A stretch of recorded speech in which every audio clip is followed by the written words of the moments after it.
Hey, before we get rolling, listen up. If you want to win with money in 2026, you can't keep living normal. Normal's broke. You need a plan. Get a personalized plan and start living like no one else by downloading our Every Dollar app today.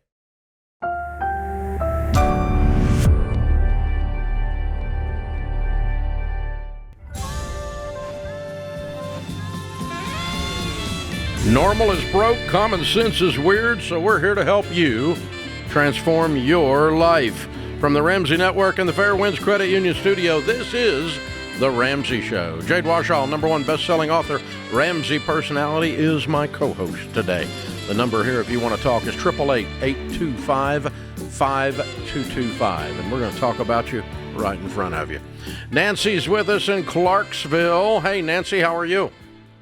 Good, Dave. Thank you for taking my call. Sure. My question is, I have paid off all my debt in step 2, but the problem is I got involved in a lease for an HVAC system. The total cost of the system, when paid off at 10 years, will be over $62,000. So I'm wondering, do I pay it off using the snowball method and just get out of it, meaning I'm responsible for all that, or just leave it until I do the house stuff? Wow. Okay. I didn't know you could do a lease on a heat and air system. That sounds like you got. I went through the Attorney General, and I went through Better Business Bureau, and the Attorney General Consumer Protection Department said it is legal. It's being done all across the U.S. Yeah. So yeah. But it's so bad that they, yeah, it's horrible. Yeah. Okay. So a lease typically, I have no idea in this case, but typically would have an early buyout provision because leasing is simply financing. And yes, the early buyout leasing is termination. Okay, what does it cost to terminate it? The cost of the whole contract. No. What you have remaining, yes, sir. No. Yes, sir. 47 right now. My lease buyout would be about $47,000. I've paid 15. Now you had an attorney look at that part also, right? I'm getting there. Right after I did the system, I got diagnosed with cancer, so I got kind of sidelined for a few years. Now I'm like, wait a minute, I don't want to keep doing this. This is thievery. It's theft. Wow. But okay, because I know a lot of equipment leasing, certainly car leasing. And I've looked at the contracts on all kinds of leasing deals, even employee leasing they have out there now, which is really strange. And every one of those have a buyout provision that is less than the total of payments because you're giving them their capital early. You're giving them their money early, and so they're not collecting interest, so to speak, even though there's not technically an interest rate. And so almost every one I've ever seen, but I've never seen a heat and air one, so I don't know. My God, honey. All right, so let's do two things. Number one, I want you to reinvestigate that part of it. Okay. Because as suspect as this whole thing is, that part of it's suspect. So if the total of your remaining payments is 47, a normal buyout provision would put you somewhere in the 30s.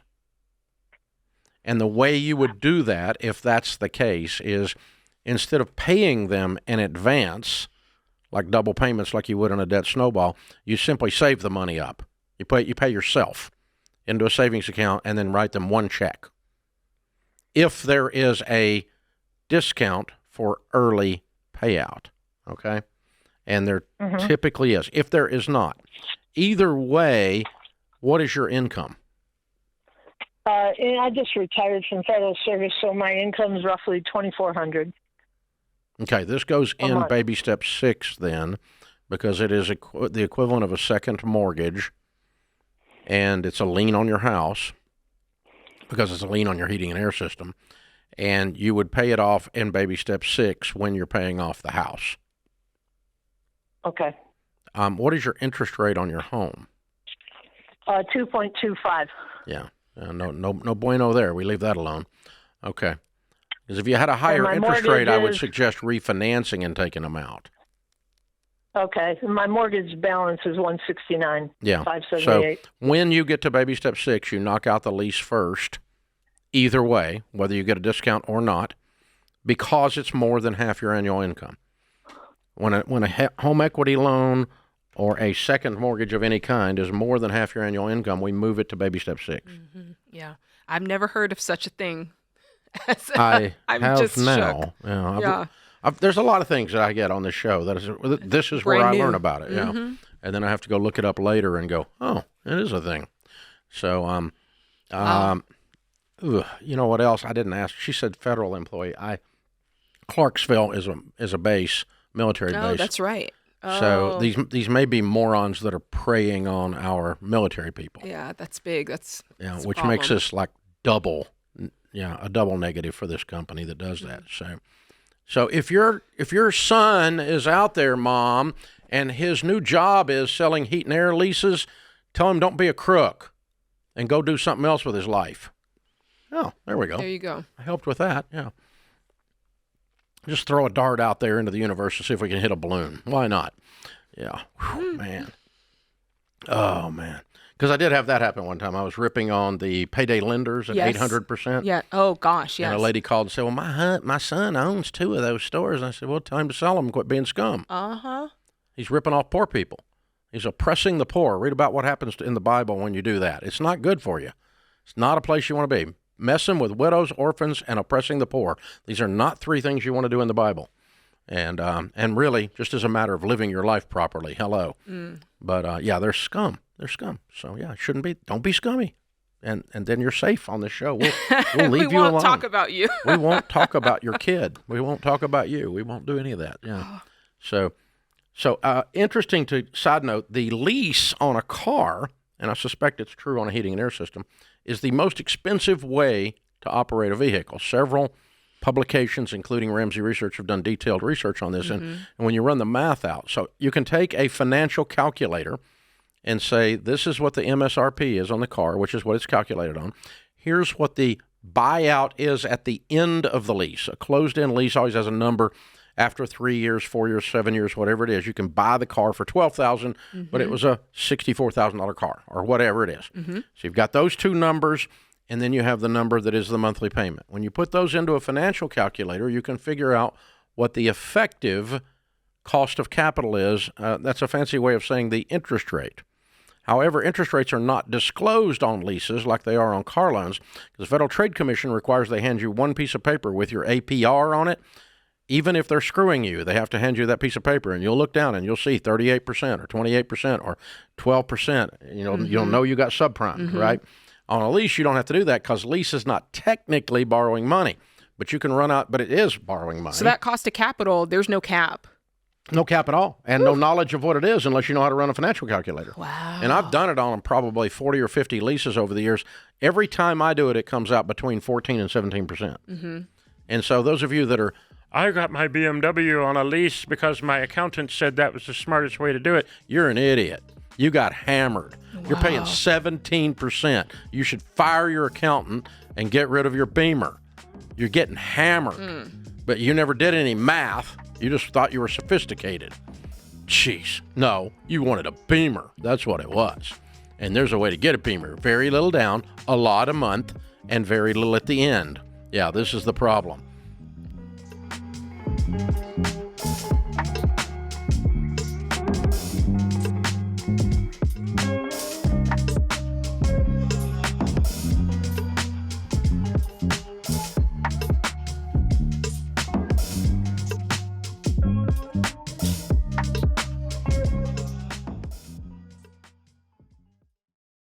Hey guys, you know those too good to pass up holiday promos? Well, they can be great, but with every spin of the digital wheel, the newsletter sign up, the coupon code, you're giving away your data.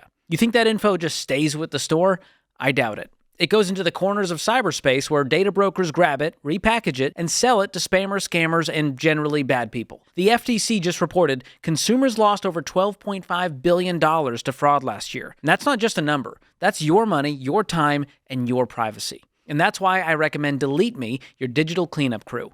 The Delete Me privacy pros dig through hundreds of these data broker sites, they scrub your info, and they keep it gone, which means fewer weird robocalls, fewer spam texts, and it's the gift that keeps on giving because it's an annual subscription. And Ramsey listeners can get 20% off those annual plans at joindeleteme.com/Ramsey with code Ramsey at checkout. Do it today. That's joindeleteme.com/Ramsey, code Ramsey.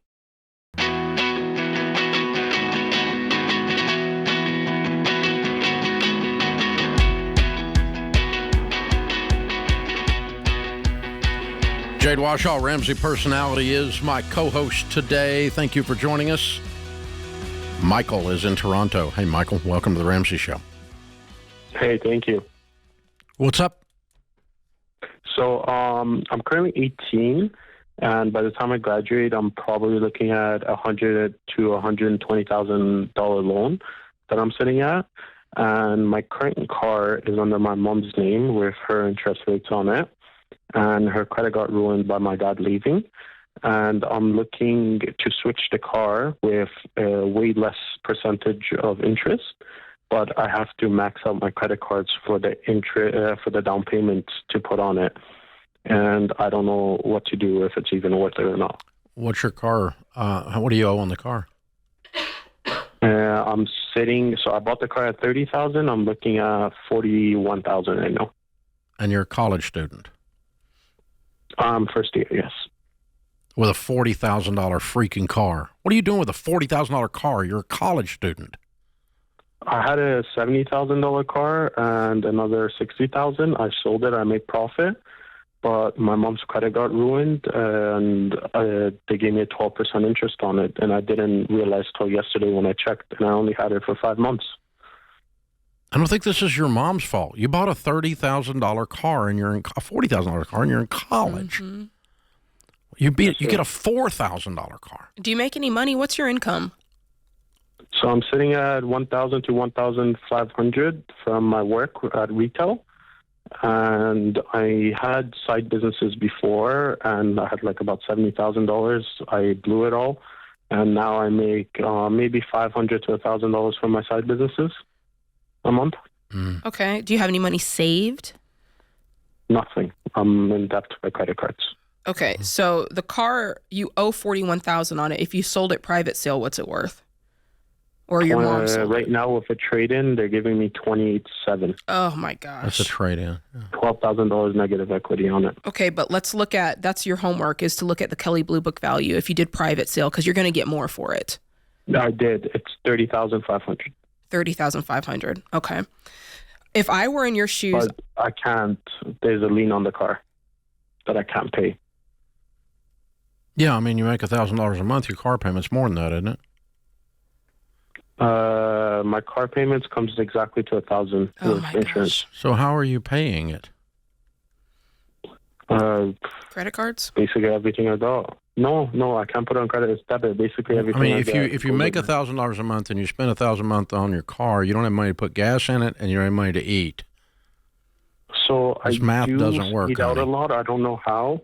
And no, I make like $1,500. I can on a good month. I make $2,000. On slow months in retail, I make $1,500. Okay, so you got $500 to spare. You eat a little bit. You pay your insurance. You get gas. You've got nothing left. Yeah. Okay, let me stop a second because I did a drive by on something a minute ago. I want to know more about. You had $70,000 in savings. You said from a side hustle that you blew. Did I hear you say that? Yes. Tell me about that side hustle. Where did all that wonderful money come from? It came from, I used to sell screen protectors and cases during COVID when I was 14, and Amazon. Yeah. So no COVID, no business. Gotcha. Okay. Yeah. All right. I gave most of it to my mom after the separation. Mm-hmm. And she's sitting at least at $300,000 to $400,000 herself. Yeah. Okay. You're 18. And my dad You're got 18. money. Your mother is not your responsibility. Your responsibility is to love her and cheer for her, but she's not your financial responsibility. So this has got to stop. And unless you can create a huge income, you need to get rid of this car and get a $2,000 car. I tried doing that, but I have to. So the loan that I would put I'd put the $10,000 on a credit card. I'd rather you have $10,000 on a credit card than $41,000 on a car. Amen. I can't put it on a credit card. Why? I have maybe $3,500 left on a credit that I can spend. Yeah. Okay. Who do you owe the $41,000 to? To a bank.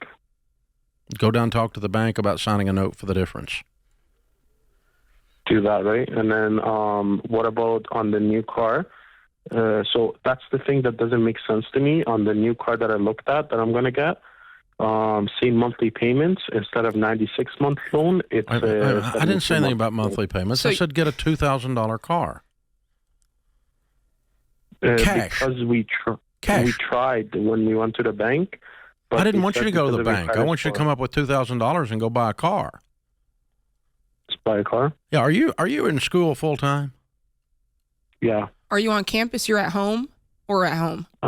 Campus. So, like where do I live? At home. Okay. How close are you to campus?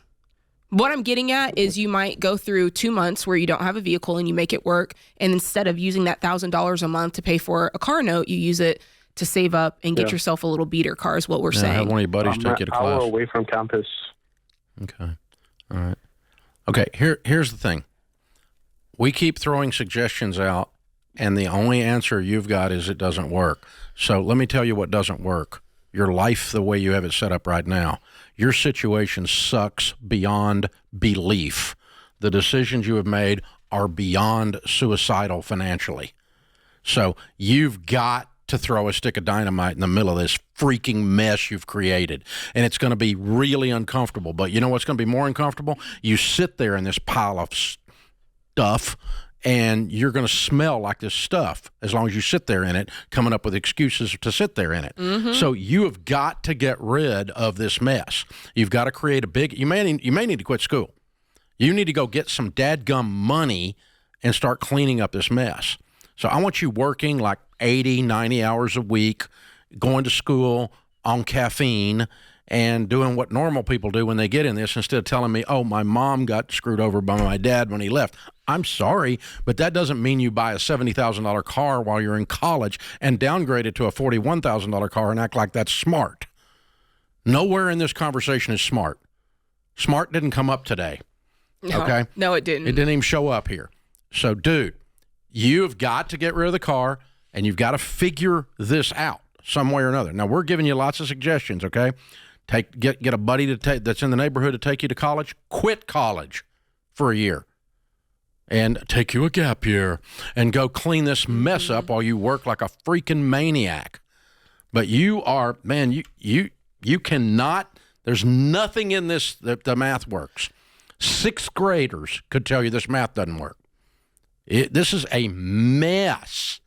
And so, no, you can't keep this car. And no, you can't keep this life the way it has it designed right now. That's why you called. And you can't get another car and on I'm payments. not going to argue with you about it anymore. I'm through talking to you about it. So you go fix this. We gave you some suggestions, but part of fixing it is you've got to decide that where I live, the land I live in right now is the land of stupid, and I want to leave. That's the first decision you got to make. And we haven't even been able to get that far with you. So that's where you got to go, man. That's where you got to go. Open phones here at 888-825-5225. Now, Jade, let's just review the policies on this show. Review it. We love you. All of you. If you've done something stupid, we love you anyway. We've done something stupid. Right. I have a PhD in DUMB. Jade and Sam cleaned up $465,000 worth of stupid in their life. So no one's sitting here high and mighty talking down to someone. So we love you. We love you so much, we're going to tell you the truth. We're going to start gentle, and we're going to start by trying to help you move along. But if you want to argue with us while we're trying to help you, it's going to get nasty fast because we love you. I'm going to smack you upside your stupid head until you listen to the stuff that'll make your life better. Now, we'll start with a gentle handshake and say, honey, this is the best way to do it. Well, Dave, I listen to you all the time, but I'm not selling the car. Well, you're an idiot. You got to sell the car. That's how it's going to sound around here, honey. Okay, so we're going to serve you when you call here. You're not entertainment value for us. You're a calling for us. You're a crusade for us. We want you to win, and we're going to do everything in our power, starting at first gently and turning up the heat by degrees during the time we're on the phone together until we have contact. This is The Ramsey Show.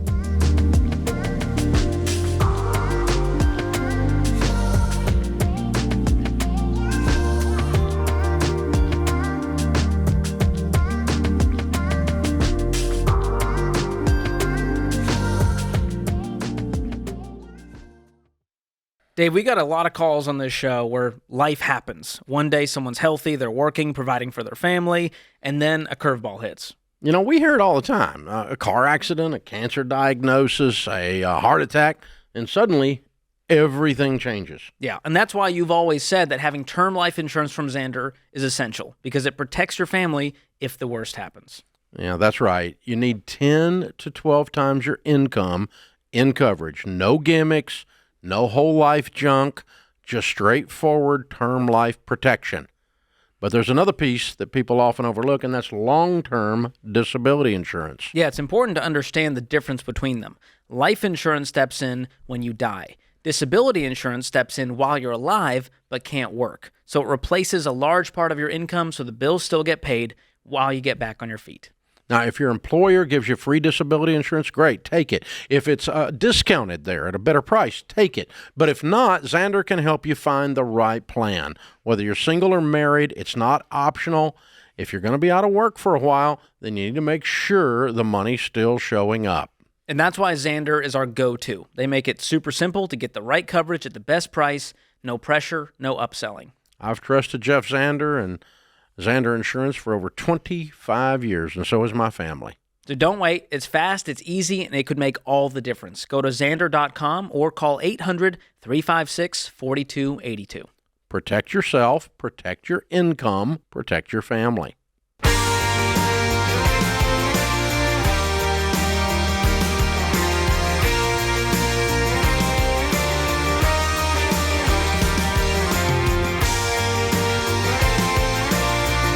Jade Warshaw, Ramsey Personality, is my co-host today. Open phones at 888-825-5225. Jaden is in Casper, Wyoming. Hi, Jaden. Welcome to the Ramsey Show. Thank you for taking my call, fellas. Sure. Merry Christmas. What's up? My wife's been pestering me for quite some time now to take her on a vacation. I'm not sure right now is the time to do it. We're both pretty young. I'm 25. She's 21. We got a little one on the way here before too long, and we're getting ready to purchase a property we intend to build on. Okay. Do you guys have debt? No debt. We've been very fortunate in that way. Community college educated. Okay. What's your household income? I bring about $50,000 home after taxes, and she brings about $20,000. And that's part of the issue is that next year her income will be going away. She's a preschool teacher now, but with the little one, she's going to stay home. Do you have an emergency fund saved? We do. The thing that concerns me is that after the down payment on the property, that's what we'll be left with, is with our emergency fund. And so to take that vacation, we'd be kind of having to dig into that a little bit. Well, a vacation's not an emergency, so I would not dig into the emergency fund to take to take a vacation ever. What does she want to spend? She wants to go somewhere warm, Wyoming. This time of year, you want to kind of leave it a little bit. About $2,000. $2,000? Okay. So have you run out the numbers on what? Here's the thing. I'm not saying no, and I'm not saying when, but you can decide when. You can look at this and go, okay, my wife wants to take a vacation. We've never taken a vacation. We're debt free. We have an emergency fund. We're also trying to move in this house. What can that look like, and when is the time to take it? Because if you just tell her no and you kind of just swat it away like a gnat, she's gonna get irritated. Well, no, that's not your position anyway. It's your position she's not a child. Okay, the two of you ought to sit down as two adults and go, okay, yeah, vacation is a good thing. Emergency fund's a good thing. Having a baby's a good thing. Buying this piece of ground's a good thing. None of these are bad things. Now, where do they fit in our lives with our goals as grown-ups? you can't just be a kid on the cereal aisle throwing a fit. You have to be like an adult, both of you. And so I don't want you being her daddy and have to talk her off the ledge. I want her to grow up and look at it and say, as a grown woman who has a child, what is responsible for me? I want to take a vacation. I'd love to take a vacation. But as a grown woman looking at this, I can't afford to do it right this second because I'm not going to be working next year after the baby comes. Or as a grown woman looking at this, I've got a child on the way. I really want to do this. We do have $86,000 in the emergency fund. We probably can go ahead and take a vacation because you've overfunded the emergency fund, Bubba. I don't know what's in this emergency fund. Right. I mean, she needs to participate in this decision as a grown-up, not as someone who has a parent that they're married to. That's right. And if she's laid out how you guys can do this, then it's wise, then you've also got to be open to going. You got to be a grown up though. It can't be, I want it, I deserve it. Bull crap. That's what 14-year-olds do. That's not what grown women do, grown men do. No. So no, you have to be emotionally mature and say what is good for our family. And if in the midst of that we can do this reasonably and we don't leave our family vulnerable with no emergency fund because we went on vacation, that would be stupid. Yeah, that's not good. Or leave our family vulnerable since you're going to be quitting work and staying home with the child and you can't make your bills because you went on vacation last winter because it's cold in Wyoming, which is not a shock to anyone in Wyoming for sure. And so, that kind of, so, I mean, what I want to do is just pull her into the conversation as a grown woman, not as someone who's, I can't get my husband to let me do stupid stuff. I mean, that's ridiculous. That's not a conversation you want to have in a marriage. It needs to be the two of you we have this child, we have this future, what makes sense. And yes, vacations are part of the equation. I got no issue with that at all. But where they fit is your point, Jade. Absolutely. Where and when. Yeah, they don't strike me as people who are not smart with their money. They've paid off their debt. They've got an emergency fund. Looks like they're trying to do this house the right way. I have a feeling that he's laser focused and sometimes has to remember, like, hey, we can do some things sometimes. That's just my spidey sense. Could be. Yeah, could be loosening the nerd up a little. Loosening up the nerd. Yeah, but she needs to do that with reason. That's right. Not with emotion. That's right. Yeah. And that's a fair request for a grown up. Stephen is in Little Rock, Arkansas. Hi, Stephen. Welcome to the Ramsey Show. Merry Christmas. Merry Christmas. How are y'all? Better than we deserve, sir. How can we help? Okay, so here's my situation. I'm 20 years old. I'm engaged, and I'm planning on getting married in June.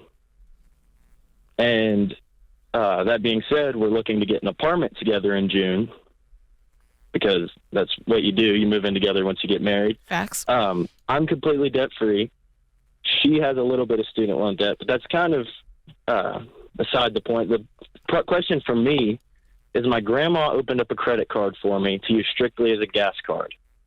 And that's my only credit card. And she always pays it on time. But that being said, I have she credit. She pays it. Wait a minute. You're 20 years old. Why's your grandmother pay your card? That was her way of saying that she wants to support me through college. That was her gift to me. Okay. And so I can totally afford my own gas, but that's just good. A gift she wanted to give to me. But I know that I want to get this apartment, and I really like the sound of what y'all talk about of letting your credit score roll over to nothing. But I'm afraid that if I say, hey, Grandma, thank you, but let's close this card. I appreciate the gesture. I can pay for this. That my credit score will plummet, but it won't flip and disappear before that time in June when I'm trying to get an apartment. Honey, you don't have to have a credit score to get an apartment. Okay. That's mythology. We've done this about 6 times in Ramsey in the last 6 or 8 years. One of the personalities will jump on the phone and call 15 apartment complexes and say, hey, I'm moving to Nashville. Do you guys, I don't have a credit score because I'm just out of school and I got 0 credit score. Do you guys rent to people without a credit score? 9 out of 10 say they do.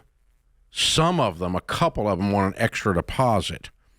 But most of them are just, no, it's no big deal. Come on over.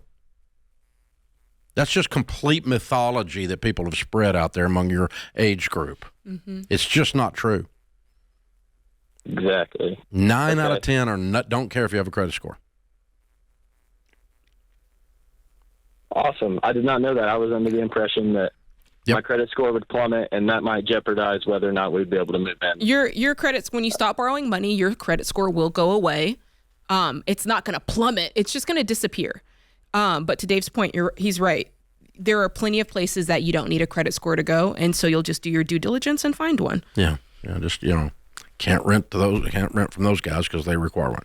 Mm-hmm. I can rent from these people over here though. Okay. And by the way, that's a great litmus test, because when you move into an apartment, you want to have a super or whoever's in charge that uses their brain, because things are going to happen. You're going to need to talk to them about things, and you want something fixed, right? You want somebody who uses their brain. So that's a great way to start. Yeah.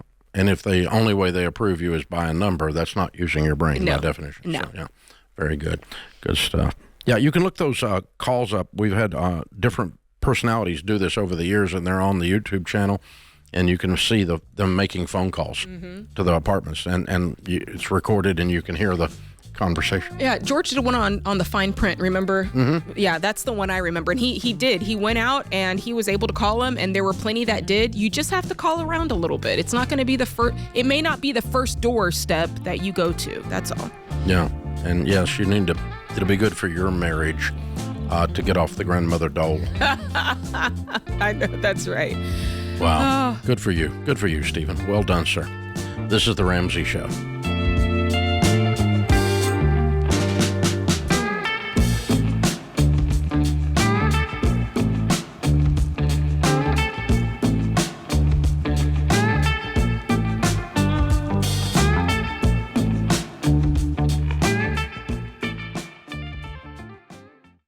The holidays are supposed to be joyful, but they can also be expensive. Between gifts, travel, and about 1,000 limited-time offers, your budget can start feeling anything but merry. And that's why I love this. Boost Mobile helps you treat yourself and your wallet. Right now, you'll pay just $10 a month for your first 2 months. Then, only $25 a month for unlimited talk, text, and data. Forever. No price hikes, no contracts, no nonsense. Just reliable service that keeps your phone bill low and your holiday spirits high. So stop stressing over your budget and start saving instead. Go to boostmobile.com/Ramsey and unwrap the savings today. That's boostmobile.com/Ramsey. Restrictions apply. See boostmobile.com/Ramsey for details.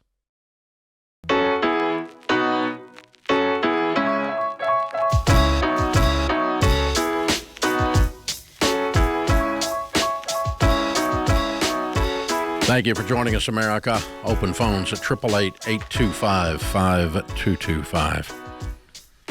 There are a few things in my life that I've run into that, other than things from the Bible, that I am 1,000% sure work. Teaching the 7 baby steps that we teach here. The first one's save $1,000. The second one is get out of debt, everything but the house, using a debt snowball and gazelle intensity. As if you're running from a cheetah, the gazelle runs for its life. That's the intensity you use to get out of debt. You sell so much stuff the kids think they're next. You don't see the inside of a restaurant unless you're working there, and you're not going on vacation because you're a broke person in debt, and you are ears laid back running headlong straight into this, getting rid of it, baby. And we're going to leave it all on the field. That's baby step number 2. And then you go on to building an emergency fund, retirement plan, kids' college, pay off the house, and become very wealthy. Those are the 7 baby steps. And in essence, and you can find those everywhere. And the Total Money Makeover book is where we outline them. We've sold 12 million copies of that. 10 million people have been through Financial Peace University, where we teach those baby steps and how to implement them. So tens of millions, literally, of people, and there's tens of millions of you listening at this moment to this podcast on YouTube and on talk radio. So we know that easily 100 million people have done some stage or some process of the baby steps. Mm-hmm. And with varying degrees of success because of varying degrees of commitment and sacrifice, like you do with anything. So it's a proven thing. It's not a theory that comes out of a test tube. The debt snowball is probably what we've become best known for. Now, this is where you list all of your debts except your home, smallest to largest. You pay minimum payments on everything but the little one. You attack the little one with a vengeance. You squeeze every dollar, every drop out of your budget, and you throw it at the little one. You work extra, you sell stuff, you clean out a savings account all the way down to $1,000. You stop putting money in your 401k. You get term insurance and cash in your stupid whole life policy. You sell a car if it's too expensive. You do whatever you got to do, and you throw every dime at that smallest debt until it's gone. When that one's gone, you take the payment you used to pay there, and every dime you can squeeze out of everything else, and you put it on number 2. And when number 2's gone, the payment from number 1 and number 2 are freed up. The snowball rolls over again. It picks up more snow, and it attacks the third one. And you're doing this with just increasing levels of hope, increasing levels of sacrifice, increasing levels of passion. And every time the snowball rolls over and you get rid of another payment, that's that much more money freed up in your monthly budget to attack the next one down. And it's been unbelievably successful. But Dave, I'm the person, because I know what they say in the comments. I see what people are asking. And the biggest 2 questions are this. Dave, I've got my debt listed. What if I have a debt that the interest rate is just killing me? Why would I put the lower one first? Why would I list them smallest to largest if it means me, having to pay this high interest loan for much longer? What about the math, Dave? It's brain chemistry. A dopamine is released when you complete a task. There's a dopamine release. Mm-hmm. And it's called a feedback loop in psychology. And so when you have success at something, you're more likely to repeat the task. That's right. And the faster you have success and the more often you have success, the more you've got a feedback loop and the more the dopamine release is there. And in a spiritual realm, we would call this hope. Mm-hmm. Mm-hmm. You start to believe it's going to work because it's working. And then you lean in that much more, and you lean in that much more, and you lean in that much more. And that's why this works, because no one sat down at their kitchen table and said, hey, let's go deeply in debt because that's a good idea. A series of behaviors put you into debt. And you don't fix a behavior problem with a math solution. Mm-hmm. You fix a behavior problem with a behavior solution. And the feedback loop, this positive feedback, I knocked out one. Yeah. I knocked out another one. Yeah. I knocked out another one. Whoa. And then you're down. You're beating on that student loan. You're beating on that big one. You're beating on that car. And yeah. And now you're starting to yell at your neighbors, think there's problems over there, because you're getting fired up because it's working. And that's the dopamine release. That's hope. That's you starting to believe. And when I first started, I paid off the little one. I wasn't so sure. And the next one, well, maybe this will work. And then the next one, yeah, it's going to work. Mm-hmm. And the third one's like, ah! And then your broke friends start making fun of you and you want to punch them, And so this is why it works. And that's why the debt avalanche does not work. That's right. Or consolidation, when people... Exactly, because you don't change your habits. That's right. The debt avalanche is where you list it's mathematically correct. Well, honey, if we were doing math, we wouldn't have credit card debt. Mm-hmm. It's not a math problem. It's a stupid problem. That's what we have to fix, the stupid, not the math. And so the math is, we're going to list it highest interest rate to smallest interest rate because this interest rate's killing me. Mm-hmm. And here's the problem. While that sounds like it's mathematically correct, it's not, because your math that you're using is very naive and you left variables out of the math formula. Here's a variable you left out of your math formula: probability of completion. If your probability of completion is 80 or 90% with a snowball, but the math is running against you, when net of probability of completion, it's going to beat the avalanche because the probability of completion is close to zero. That's almost right. No one finishes that because there's no feedback loop, no dopamine release, no hope release, no sacrifice increase, no getting the spouse on board, because this crap's starting to work. Mm-hmm. For the first time in my life, I'm telling money what to do instead of it telling me what to do. I am not relinquishing this control ever again. You start getting a little swagger, man, you're ready to go. That's true. And that's why this thing works. And why so many millions of people have gotten out of debt using the Ramsey system, which is just freaking common sense. But, you people that think your debt avalanche is mathematically superior, no, your math is naive and your formula is incomplete because you don't know what the flip you're doing. So Northwestern University did a study of the debt snowball versus the avalanche. Mm-hmm. And they concluded, because of probability of completion, that the snowball was far superior, because if you quit and you don't get out of debt using the mathematically superior, which is not really mathematically superior, it doesn't work. That's right. So you don't get completion, you don't get to the goal. So, and then Time Magazine comes out and does a story on the Northwestern study, and they go, turns out Dave Ramsey was right. well, like we didn't already know that. We've got like millions of proof text here. We've got so much social proof on this that's unbelievable. We beat your research project into submission. So, good God, people, this is not that hard. Get your butt out of debt. Your number one wealth building tool is your income. And when you're giving it to stupid Bank of America, Lexus Motor Credit, and MasterCard, who's your master of your life, and you wonder why you work so hard and I make $100,000 a year and I got nothing, it's because you're giving it all to these stupid banks.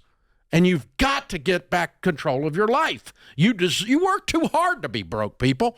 You need to retain control of your life. This is so empowering. It is. So, Dave, get a little bit more tactical, because we know, okay, we're listening to smallest to larges. Okay, Dave, I will do the debt snowball method, but where do cars fit into that? You're telling people all the time to sell their car. That's not my smallest debt. Do I do it first? Do I wait until I get to that on the debt snowball? When do I sell my car? The rule is if you can pay the car off and all the other debt within 2 years, not counting your house, and you like the car, keep it in the debt snowball and pay it off. But if the car is keeping you from making it out in 2 years, if it's one of the reasons, okay? Yeah. But if you got a $5,000 car and a $200,000 student loan, the car is not your problem. That's right. But you got a $70,000 car and a $6,000 student loan, you got issues, and you can't make it out in 2 years. Well, it's the car. Stupid. Yeah. So get rid of the dumb car. So can you get rid of the thing, and do you like it? Well, I hate it. Well, get rid of it anyway then. It's not, you get rid of it even if you weren't broke, because you don't like the stupid thing. But I love the car, and I can pay it off and all of my other debts with the money I have in savings and the money I can earn and using the debt snowball during a 2-year period of time, then keep the car. I'm fine with that. Yeah. And the only exception would be the IRS. That's the only thing that jumps to the top of the list. Fair? And child support. Child support. Yep. Anything like that goes to the front of the list, because they're going to come get it anyway. That's right. And child support, you take care of babies before you do any of this. Shut up.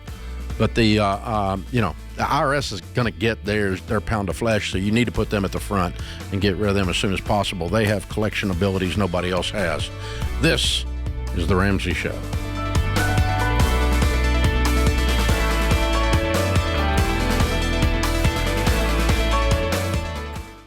Hey, y'all, I'm all about keeping your budget in check, especially during the holidays. And that's why I always start my grocery shopping during the holidays at Aldi. From fresh produce to holiday favorites and charcuterie boards for parties, Aldi has it all. And at prices that will help your family save big, up to $4,000 a year for a family of 4. So do what I do for my family. Shop at Aldi first to save on groceries without sacrificing quality or holiday joy.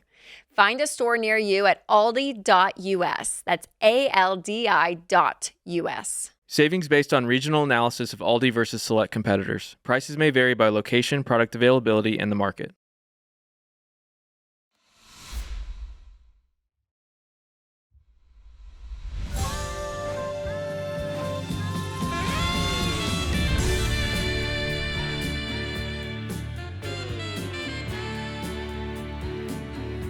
Welcome back to the Ramsey Show in the Fair Winds Credit Union studio. Jade Warshaw, Ramsey personality, #1 best-selling author, is my co-host. Sarah is in Virginia Beach. Hi, Sarah. How are you?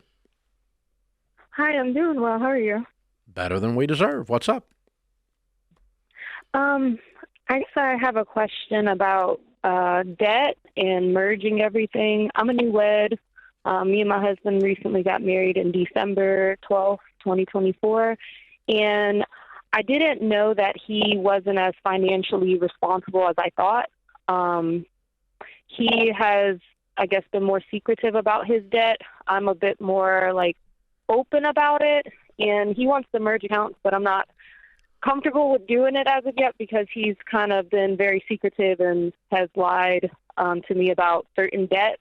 And I'm working on now using your plan to get myself out of debt because I bought a home before we got married back in 2023. I have a car I'm working on paying off, which is supposed to be paid off later, maybe next year, and a couple other few debts, but he has many more that I wasn't aware of, and some that I think he's secretive about still. We're going to marriage counseling, but I don't know how to be more comfortable with merging our accounts together and fear like we'll be deeper in debt versus trying to have more assets. Give me an example. So let's clarify, because part of the solution to the problem is you merging accounts, because when you merge them, then you can see everything that's going on, right? There's transparency there. So give me an example of what that deceit looked like. Was it, I asked him how much the bill was, and he said it was $300, but really it was $3,000. Tell me an example of what that is.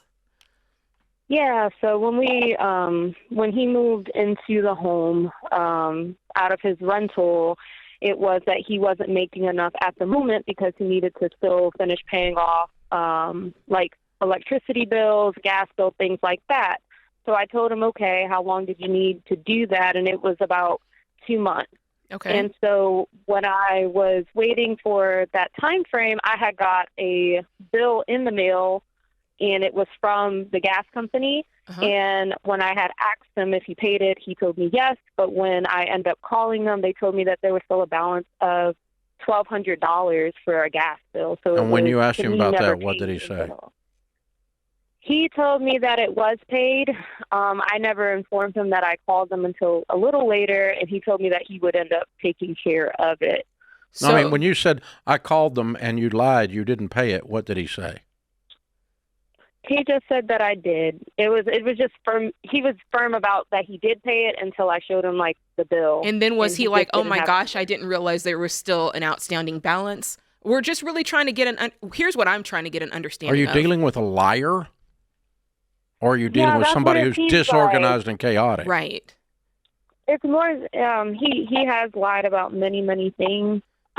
Which not just money. It just surprised me. Yeah. It's in been 3 months? Yeah, it's been, I guess 10 months now, but 3 months into, the marriage, I found out that he was lying. So everything before was being deceived in 2 separate homes while we were recording and things, and then got married, and now everything's in the home, and I'm seeing it more vividly. Okay. So here's what I'm trying to be clear about, because there is part of this, to Dave's point, where some people are just extremely unorganized with their money, and as they learn to get more organized, things get better and better. And then there's another part of you guys are married, and I'm wondering what the communication sounds like, because if the communication is, did you pay the bill? Yeah. And you're keeping it to yourself. No, he didn't. It's this much, right? All of that matters in this situation. Now, what I do think is, if he's lying and they weren't past lies, but they're lies that are continuing on now and you know about them, and if he's lying in other areas, not just money, then you do have a big problem on your hands. Yeah. You have a big enough problem. You need to be in the marriage counselor's office early and often right now, because your communication style isn't good. Because if at my house, if I said, hey, Sharon, did you pay that? She says yes. And I went, I'm going to check. And I call and they go, no, it's not paid. I would go, hey, I called them. They didn't pay it. Right. I wouldn't wait 3 days and stew about it. I'd walk in there right then and go, hey, what's up? You said you paid this. Right. Like then. And she would be going, I thought I did. I screwed up, or I was ashamed, or I was scared, or whatever. But at least we get to the bottom of it right then. We don't carry it around for 4 weeks and then label her a liar. Because that's a bad thing to be married to. And what I'm trying to understand from the beginning of your call is, you're saying now he wants to combine money, but you're the one who's afraid to. So I'm trying to understand, if he's trying to make it right by saying, okay, let's just put everything together, then I don't have to try to, keep something over here while you have it over here. But you're saying now I don't feel comfortable doing that. So are you too late? You're married. Right. Are you worried? Yeah. What can he do? What do you think he's going to do if you combine finances? Let me ask that question. I think he's going to spend more, because I'm what is the term people use? Like the breadwinner. So I make majority of the funds. He helps pay, since we didn't have a merge account, he would just send me $250. What does he make? What does he make? That's another thing. He's kind of private about that too. So he works for a cable company, and it's supposed to be quote unquote $12 an hour, but they have a point system. So week to week, sometimes he says he makes $500. Sometimes it's only $300. So would he be direct deposited into your joint account then? If you combine finances, is it, hey, now we direct deposit all of our paychecks into this account, not you get paid and then put money into a merge account. All direct deposits go into the same account. That's how it works. And that's the only way we're doing this, right? Then we know what he's making. Mm-hmm. And what do you make? That's been the discussion. So I make $62,000 and some change a year. And how long did y'all date before you got married 3 months ago? It was 2 years, about 2 years. And how many times have you sat with your marriage counselor in the last 3 months? We've been going consistently. It's like once every 3 weeks, and now he's going one-on-one with the counselor, and I go one-on-one with a woman counselor. Okay. Well, that's good that you're doing that. Okay. And at some point, we have to combine that process, too. All right. Sometimes he's a bit of a spender as well, so it kind of makes me, I guess that's where it gets me a little nervous. Listen, here's the now thing. We're merged everything. Here's the thing, okay? If you put all of your money into one account, and you make a list of all the bills that have to be paid on every dollar, and you both agree to them, and we agree where every dollar of our income is going to go this month before the month begins, he has agreed to his spending level, and you have too, before it occurs. If he does otherwise, you're dealing with someone who can't keep a contract now with his wife, and then we got a problem there. That's a different kind of problem, okay? But you're not solving a spender by staying separate from them. Combining is the only way to get transparency and accountability on where every dollar is going. And you need to talk to your counselor about the language you are using towards your husband. I'm not you have contempt all in your language. Exactly. You're rolling your eyes like you're so much better than him on every subject.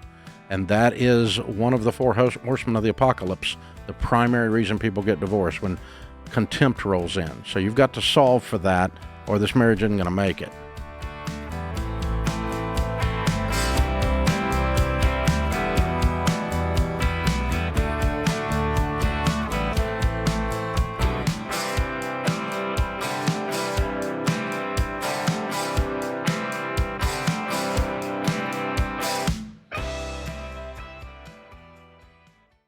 Hey guys, it's open enrollment time for health insurance. And if you have ever felt overwhelmed trying to figure out your healthcare costs, you are not alone.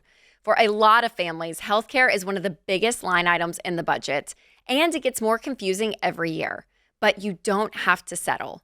Christian Healthcare Ministries is a biblical and budget-friendly alternative to health insurance, and I am proud to recommend them. With CHM, you are joining a community of believers who actually help share each other's medical bills. Yeah, it's true. Members have shared over $12 billion in healthcare costs since CHM started nearly 45 years ago. And it's simple. You choose your provider with no network limits. You submit your eligible bills online, and other members help share your expenses. CHM has program options for every stage of life, whether you're single, self-employed, or raising a family. Y'all, open enrollment has a lot of people scrambling right now, but CHM lets you join anytime. So go to chministries.org/budget to check them out. That's chministries.org/budget.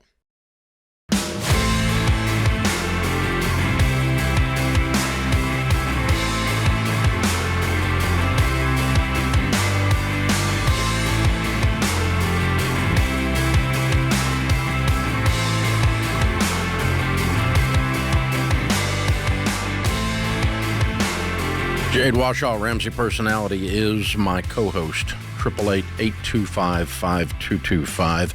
Anna is in Austin, Texas. Hi, Anna. How are you? Hi, Dave. I'm good. How are you?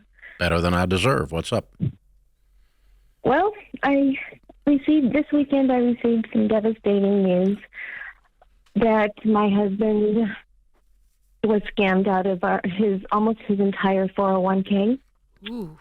And so now it's tax time, and we're going to have to pay taxes on it. So we have no more retirement, and our savings is going to be wiped out. And I I don't know where to begin from here. How did he get scammed? What did he put it in? It was a crypto. Crypto. It was yes. How much? And there's 270,000. 270,000. Yes, sir. Ooh. And there's a little bit of a backstory. I'm not making excuses for him, but there's a little bit of a backstory as to why he felt financially strapped, that he felt he needed to do this to secure our financial future. How old are you? I'm 57. He's 58. We have no debt. We paid off our home in February of 2022. What's your household income? Right now, he makes approximately $98,000 annually, and I'm currently not working. I had to quit my job in January of 2023 because I was diagnosed with cancer, and the medication that I'm on just causes me a lot of side effects that we chose it's better for me to stay home because we could afford it. Obviously, we have no debt again, and he was looking into securing our future so that he may be able to retire early. He started doing some research as to how to invest money. He knows nothing about it. He's not educated in that. So yeah, your voice is fairly muffled. Speak directly into your phone, please. Okay. There you go. He's not okay. He's not. No, he's obviously, even if he is educated, he's not wise. And he got desperate. No. It sounded like he did, and right after I get desperate, I usually get stupid. That's what it was, and so that happened in January 2024. In about March or April, he came up to me and told me that he invested a little bit of money, and I was like, okay. And he says, and he showed me that he showed me the app, and he showed me that the money was, we had made about $300,000 or $400,000, and I said, okay, well, how much did you invest? And he told me, at that time, he said $30,000. I said, where did you get the money from? Because I take care of all the banking. And he said that he pulled it out of the 401k. And I said, okay, dumb mistake. We'll get through this. I found a temporary job. I made enough money to cover the taxes. I calculated we probably owe about $6,000 taxes. I said, okay, great. Well, I'll take care of it, and I'll get a permanent job so it won't affect our savings. And now that it's tax time, I kept looking for the form that comes in, the 1099-R, I believe, and he kept making excuses as to why we hadn't received it. So I kind of had a feeling that it was worse than what I knew, and that it was worse than what he had told me. And this weekend, he gave me the paper, and it was $270,000. So now we will have to. And now it's worth zero, of course. Yes. Well, I looked at it last night, and there was about $16,000 in it right now. But was it really a scam, or did he just lose? Like, did he get scammed by a scammer, or he invested the money and he lost the investment? No, it wasn't an actual scammer. I had demanded that I back when he told me it was $30,000, I demanded to know where he sent it, how he sent it. I wanted to know everything, and apparently it was a company in Hong Kong. And I looked up the address, and it's in the slums of Hong Kong. I'm like, why didn't you do the research before? Well, the thing is now, he said that it was the 200. I'm like, how can he go from 30,000 to 270,000? And he said it was about the same time. He invested here, in a couple of different. Okay, let me ask you this. Yes, sir. Does he now own that this is stupid, or is he still defending? No, he owns it. He's been living with this for the past year, and he was lying about it 20 minutes ago. Yeah, you said he just came clean with it. Yeah, he just came clean with it, but he was living with that lie for the But past year. He's now saying out loud, I completely screwed this up. Yes. He has. That's important because otherwise he's going to do it again. Right. And he's like, I'm prepared to work till I'm 70. I mean, Yeah, he you has might a as really well. good job right now. And There's not a choice at this point. Belly up, buddy. How's No, and your so- health? Are you improving? It's getting there. I'm on a clinical trial. Okay. And so I'm hoping that this will be something that will, give me more time. And I feel pretty good, except, just the usual side effects. I mean, not the usual, but the side effects of the medication. But thank you. I'm happy to, every day is a good day. Okay. And I'm not going to let this bring me down. But it does scare me for our future. Well, the good news is you have no payments. And so what he needs to do is max out his 401k, and you'll need to max out your Roth IRAs. And you need to tell him that if he makes any transactions without the two of you being in agreement ever again, that will be the last time he'll do so as your husband. Absolutely. He needs to understand that this has extreme consequences. Because he not only did something stupid, he lied about it at length. Deceived, created a web, a full scenario of lies. That concerns me actually more than his stupidity. Correct. And so, that's a big deal. So, yeah, you guys can catch up. I mean, you can make 100, 120, and you can max out your 401ks and Roths, max out your Roths and work another 10 years, 12 years, and you will have enough of a nest egg to retire on if you don't do this again. But as soon as he gets desperate and tries to pull off a fast one, that's when you get messed over. And so, ouch, I'm so sorry, honey, tough. with everything you're facing. It's just not fair. Wow. All right, guys, let me give you a couple principles on that. There's a guy who scammed a bunch of people and wrote a book from jail in the 70s. The book he wrote about himself was Con Man or Saint. Obviously, he thought he was a saint, but he was in jail, so he was a con man. Okay, but I read that book in the early 80s and as a teenager, early 20s. And the only thing I really got out of the book was he said it's almost impossible to con someone unless they are afraid or greedy. This guy was afraid. His wife had cancer.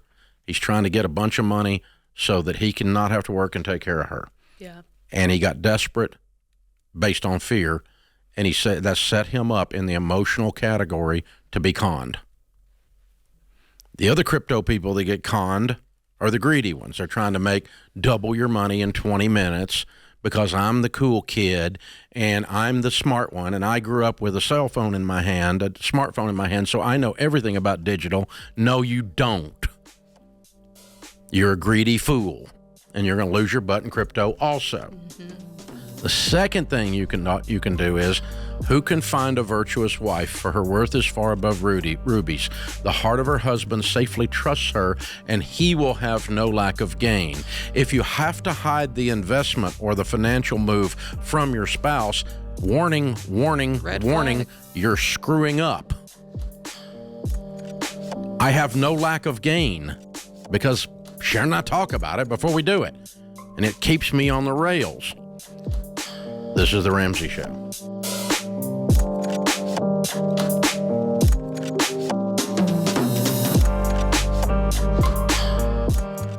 The holidays can come with a lot of pressure to spend. Family, friends, Secret Santa at the office, all the things. But y'all, this season should be about peace, not payments. That's a big reason why I love Fairwinds Credit Union. They share the Ramsey values of helping you reach your money goals without debt. And with the Fairwinds Smart Bundle, Ramsey fans get a no-fee checking account, a high-yield savings to grow your emergency fund, and the exclusive Ramsey Be Weird debit card. It says, debt is normal, be weird, right there on the front. So every time you use it, it's a reminder that you're doing your money differently. So this Christmas, skip the credit cards and celebrate progress, not payments. Spend with peace of mind, knowing that you're sticking to your budget and staying debt-free. And check out the Fairwinds Smart Bundle today at fairwinds.org/Ramsey. And open up the Smart Bundle and grab your exclusive Ramsey Be Weird debit card. That's fairwinds.org/Ramsey. Fairwinds is federally insured by the NCUA.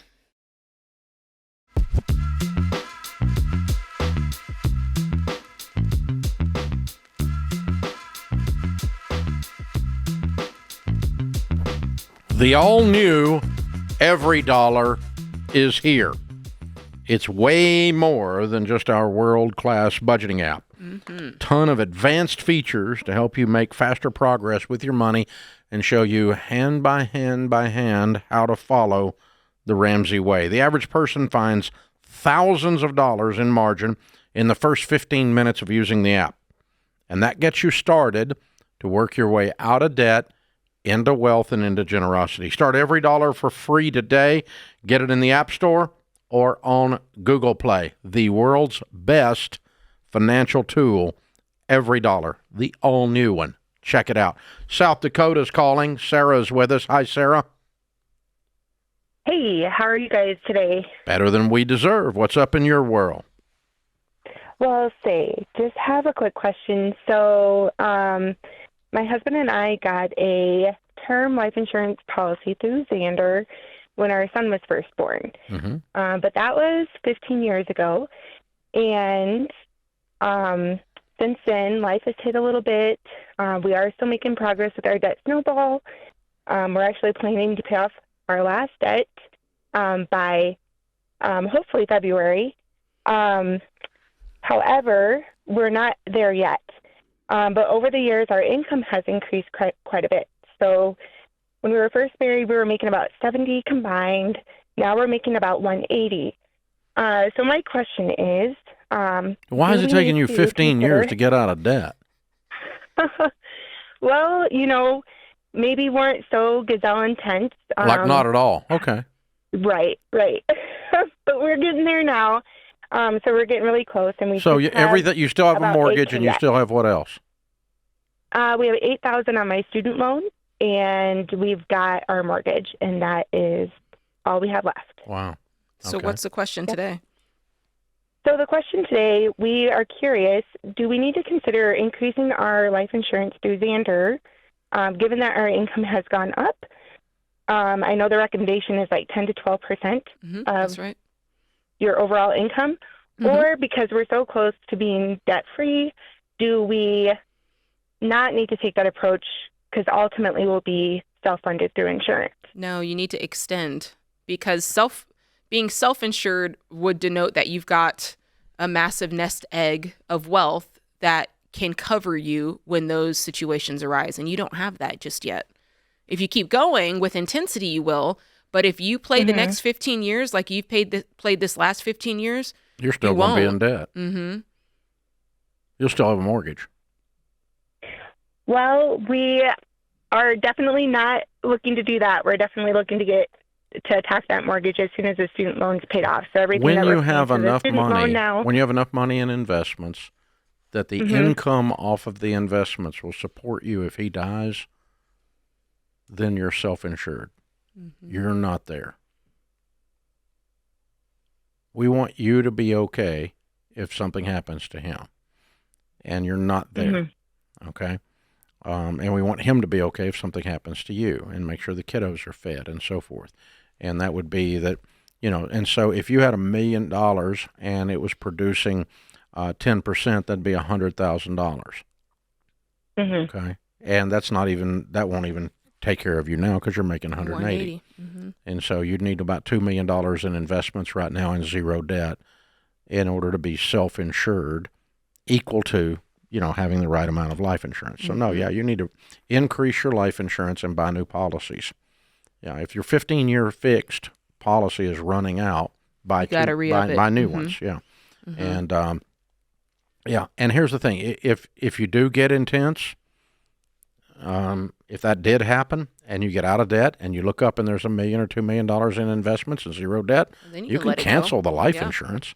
You don't have to keep paying it. You can just call them and cancel it. But if you don't smoke, folks, and you're not overweight, life insurance doesn't cost anything. It's very inexpensive. Very. So 15-year level, 15 to 20-year level fixed rate.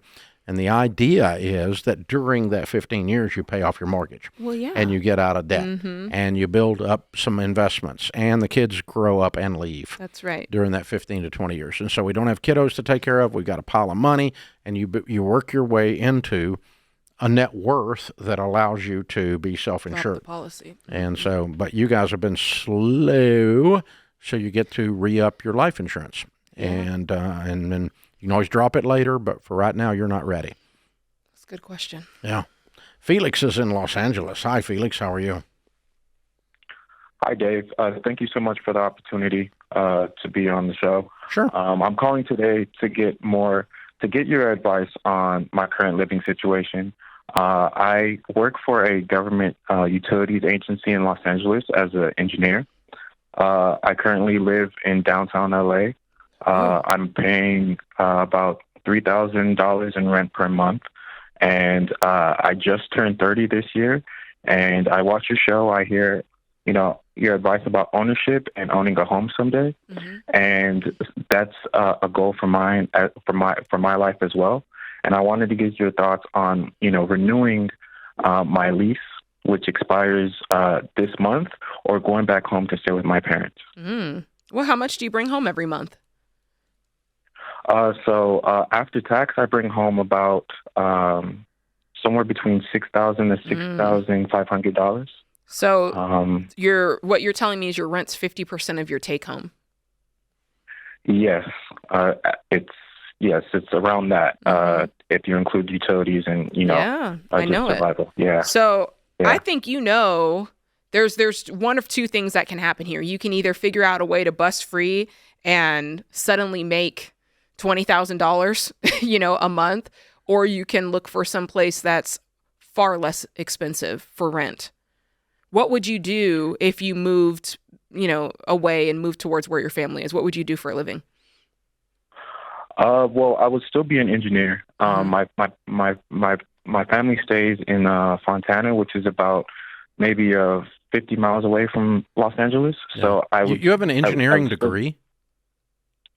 Yes, I have a bachelor's in civil engineering and I have a master's in environmental engineering. And you make $70,000 a year? Well, I make around $105,000 a year. How long have you been out of school? I graduated with my master's in 2023, and shortly after is when I moved to LA and got my job in Los Angeles. Yeah, I mean, you're living in one of the most expensive places in the country. So Right. there is always going to be a limit because of that. So if I were in your shoes, I'd be looking for other places. Now, Fontana that you mentioned, I mean, have you priced it out? What's the difference? Where could you get a 1-bedroom and what would it cost? Would it get you to the 25% range? Well, in LA, it's very difficult to find a place to stay. I'm talking about Fontana, like you said. I'll be staying with my parents. Okay, so Felix, here's the thing. What you want, staying with your parents is not your play. Because it doesn't take you to the future you want. You've said no. You've said nothing about where you want to be in 20 years, in 10 years, and how staying with your parents is going to get you there. All we're doing is solving the immediate problem by going backwards. So no, I'm not going to do that. If I'm you, I'm looking for a new job that pays $150,000 in a market where the rent is half of what it is in LA, and you make a move for your career. You're a single guy. And you go out there and make some money and get your cost of housing down, because if you're working for a utility, your bumps, your increases in pay are going to be moderate to poor. Yeah, it's a government job. So, and it's going to be moderate to poor. The pay is already low, and it's not going to get better. You're going to get cost of living bumps and nothing else. And so, as an engineer, you can go out there and make twice what you're making now, in an area that costs half what it costs to live in LA. And that puts you in a position to build a life, a financial life, including home ownership. But the ratio you're giving me right now, going back to your parents doesn't solve it. No. That's regressing instead of saying, how can I move forward? So I'm going to be figuring out a way to move forward. Either a different kind of engineer application for my master's in engineering in Los Angeles where I make a lot more, or a different city, or both.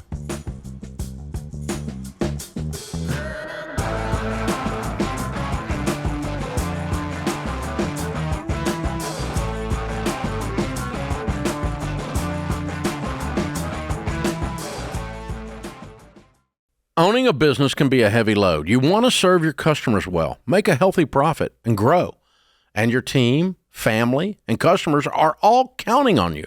And now everybody's talking about AI like it's magic.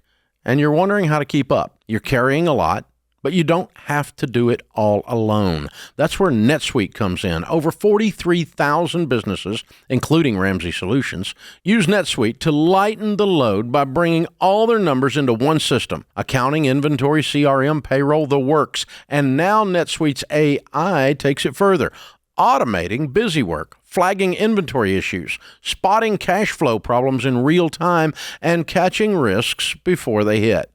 So you're not just closing the books faster, you're making decisions confidently. And when your numbers are right, that takes a lot of pressure off your shoulders.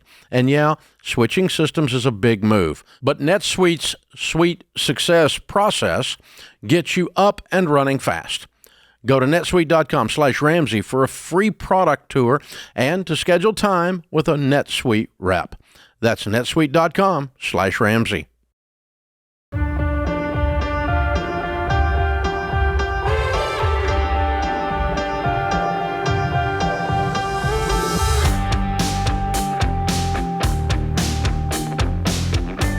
Jade Warshaw, Ramsey Personality, is my co-host today. Thanks for being with us, America. Luke is in Columbus, Ohio. Hi, Luke. Welcome to the show. Hello. Hi. How are you? Better than I deserve. How can we help? So I kind of use I got a unique situation here. 22 years old, household income of $90,000. We inherited 6 acres of land and decided to build a house on it. We don't have any debt.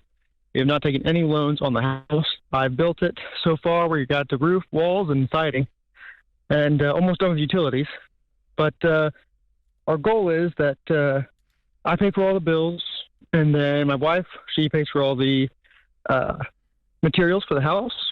My question is, should I take what's excess of my income after the bills and throw it towards the house, or put it towards retirement? Okay, you're trying to build a house out of your pocket, and so far you have, but you and your wife have separate finances. Well, we work together for the finances, but not really. Not really. Okay. You've delegated part of it to her and part of it to you. You don't have one pile, so you need one pile of money. Gotcha. Her money, your money is our money. One big pile. Out of that pile, what is our first goal? I would assume it's to finish the house, isn't it? Yes, sir. So what does it take to finish the house money-wise? How much money? We're looking at probably about $10,000 left. We got drywall, insulation, and paint. Okay. And how long, if you pile all your money, you and your wife, our money in one pile, how long does it take you to come up with $10,000? Well, probably a month or two. Yeah. Okay. So let's finish the house. And then you need to make sure you have an emergency fund of 3 to 6 months of expenses, and then take 15% of your household income, income, and start that towards retirement. That's baby step 4. But you're going to be living in a paid-for house. That's nice. That's awesome. You got this acreage, and you built the house. You got a lot of sweat in it, and you're going to have a bunch of equity, right? Oh, yeah, for sure. What's this finished product going to be worth, acreage and house total? We're hoping for $250,000. Good. Very cool. And you said you're 26? I'm 22. 22? Wow. Okay, wow. And your household income, if we put both of your money in one pile, is how much a year? $90,000. How much? $90,000. $90,000. That's the two of you combined. Okay, good. Yes, I make 62. She makes 28. Okay, cool. Perfect. Yeah. So let's take 15% of $90,000 after we get the emergency fund in place, and you're sitting on a $250,000 house. You're going to be millionaires before you're 30. Woo. That's exciting. Isn't that fun? Mm-hmm. I hope they take your advice and put their money in one pile. Well, that's the thing. Yeah. So there's just so much data that says when you do that you're higher probability of winning at marriage, winning at relationship, winning at everything. And let's circle back and say this. Nothing to do with Luke's call, but just this, because we get so much bull crap on social media about telling people to put their money together. You should be independent. No, you shouldn't be independent if you're married. That's a dumb butt idea. This is how your marriage doesn't work, because you're so strung out on you that you're worthless as a spouse. So that's the problem. So no, you don't need to be independent. You need to be one. The preacher said, and now you are one. One, uno, unity, all in one. And so if we know, and we do know, that the data tells us in America today, the number one cause of divorce is money fights and money problems. The number one solution to that is learning to dream together and put our money together and handle our problems and our challenges and our opportunities and our dreams together. That is the solution where you don't have money problems cause divorce. If we have the solution to the number one cause of divorce, why are you arguing with us? That's just dumb. Because people out there are dumb, and we will always have a show for that reason. So there it is. Not all people out there are dumb, but enough of them are dumb, but we will always have this show. Are they dumb, Dave, or do they do dumb things? They're ignorant. Ignorant's different than dumb. That's good. Ignorant I'll is take that. I don't know how. Ignorance, there's things I'm ignorant of, by the way. Yeah. I don't know how. I used to know when I was a young redneck, I used to know how to work on a car. But now a car looks like a spaceship when I open the hood. And so I don't know if I could jump the thing and get a jumper cable on it nowadays without blowing it up. So, the data is there. I don't know how to work on that car. It doesn't mean I'm dumb. It means You're ignorant. Yes. I don't know how to do that. But then don't argue with experts when you're ignorant, because it makes you look dumb. I'll take that, dude. I'll take that. Golly. Wow. And Luke was doing none of that. Luke's a sharp young guy. At 22, man, he's got it going on, doesn't he? Yeah, most definitely. I was nowhere near that, so. Yeah, I don't even want to talk about it. Jason was in Raleigh, North Carolina. Hi, Jason. How are you? Hey, guys. How are y'all? Can y'all hear me okay? Yes. What's up? Good. Hey, I just got a quick question for you. I'll give you a quick rundown of my situation. I'm trying to decide if I should sell my house. I live about an hour outside of the Carolina metros right now, and I'm planning to make a move this summer. I'm self-employed. I sell real estate, and so in my new market, I'm going to have to kind of start from the ground up. I'm near the end of baby step 2. If this move wasn't happening, I'd be done probably by June or July, maybe August. The flip side, so the question is basically... Where are you going to live when you move? I'm going to rent. Okay. And so your question is whether to keep your house or not? Yeah. Sell it's it. a unique position. No, just sell. Yeah, I bought... You don't need to be a renter and be a landlord. That's backwards. That was risky, Dave. That was very risky. That's what I needed to know. Yeah, I mean, really, think about it. That's backwards. You don't want to do that. So no, you need to you're in the real estate business. You're going to get plenty of opportunities to own a property and live in a house that you pay cash for, or buy it and then get it paid off as quick as you can. Hanging onto this boat anchor that represents your former life out in the burbs when you're moving into the metro and having to deal with that while you're trying to learn to sell real estate and trying to get your business moving. Nah. Mm-hmm. Yeah, that's where my mind was, and I thought that was right. I just wanted to make sure. Yeah, you're right on track, man. You're right on track. So there you go. Here's the thing. It's interesting. Real estate is such an emotional topic because it has these two strange elements to it. Strange element number one is it is an excellent way to build wealth when you do it right as a part of your long-term plan. Right. That then gets confused with it's always smart no matter what. That's a good point, Dave. And it's not. Sometimes doing a real estate deal in the wrong situation in your life could be not, in Jason's it's just a bad idea, but in other people's it's even way over into the stupid zone. Yeah, for sure. And so real estate it's weird. It is, because it's a blessing when you do it right, that gives everybody permission to do it even wrong, and it becomes a curse. Yeah. And I think also the other thing that I think we're fighting now is so many people had properties that they locked in at a better interest rate. And so then when life moves them, they feel like, yeah, it's a good deal. Maybe I shouldn't get rid of it. Even though I'm moving, I should keep it. It's like this weird attachment to it. It's like, because real estate is good, I can't everything I do with it is going to be smart. Right. It just falls in line. And it's like, no, it's not going to be smart. It's not smart. The only way that, no, there's a good time to cut real estate loose. Mm-hmm. There's a good time for it to not be there. And buying real estate you can't afford. Buying a house you can't afford. We had that earlier in the hour. That's right. So we got to sell the house because mom wants to come home and not be a teacher and be a full-time mom. Mm-hmm. That's cool. But we got to sell the house. We bought a house we can't afford. So it's not a blessing anymore. That's right. It's a curse. It's a problem. Yes. So doing it wrong or keeping it wrong or because real estate's good, it's not always good. Yeah. And it's not that real estate is always good. It's the life situation you're in doesn't match up with owning real estate right then. Yeah. And so it's not always good to keep your old house and rent it. Matter of fact, it seldom is. Yeah. Very seldom. This is The Ramsey Show.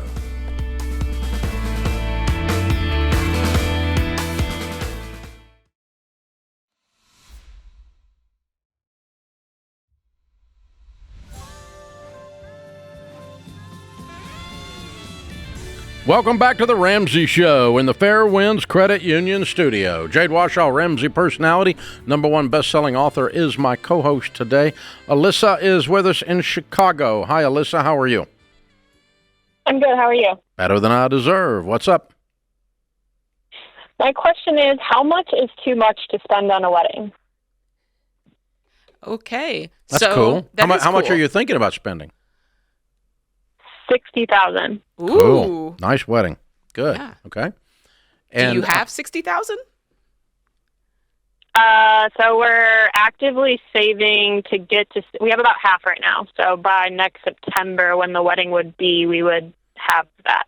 So mom and dad aren't chipping in. That's you and him paying for it. We are going with the intention that we're paying for it. They've briefly mentioned that they might contribute, but no hard numbers have been given or anything like that. Okay. So you're assuming it's all on you. So what do you make? Yeah.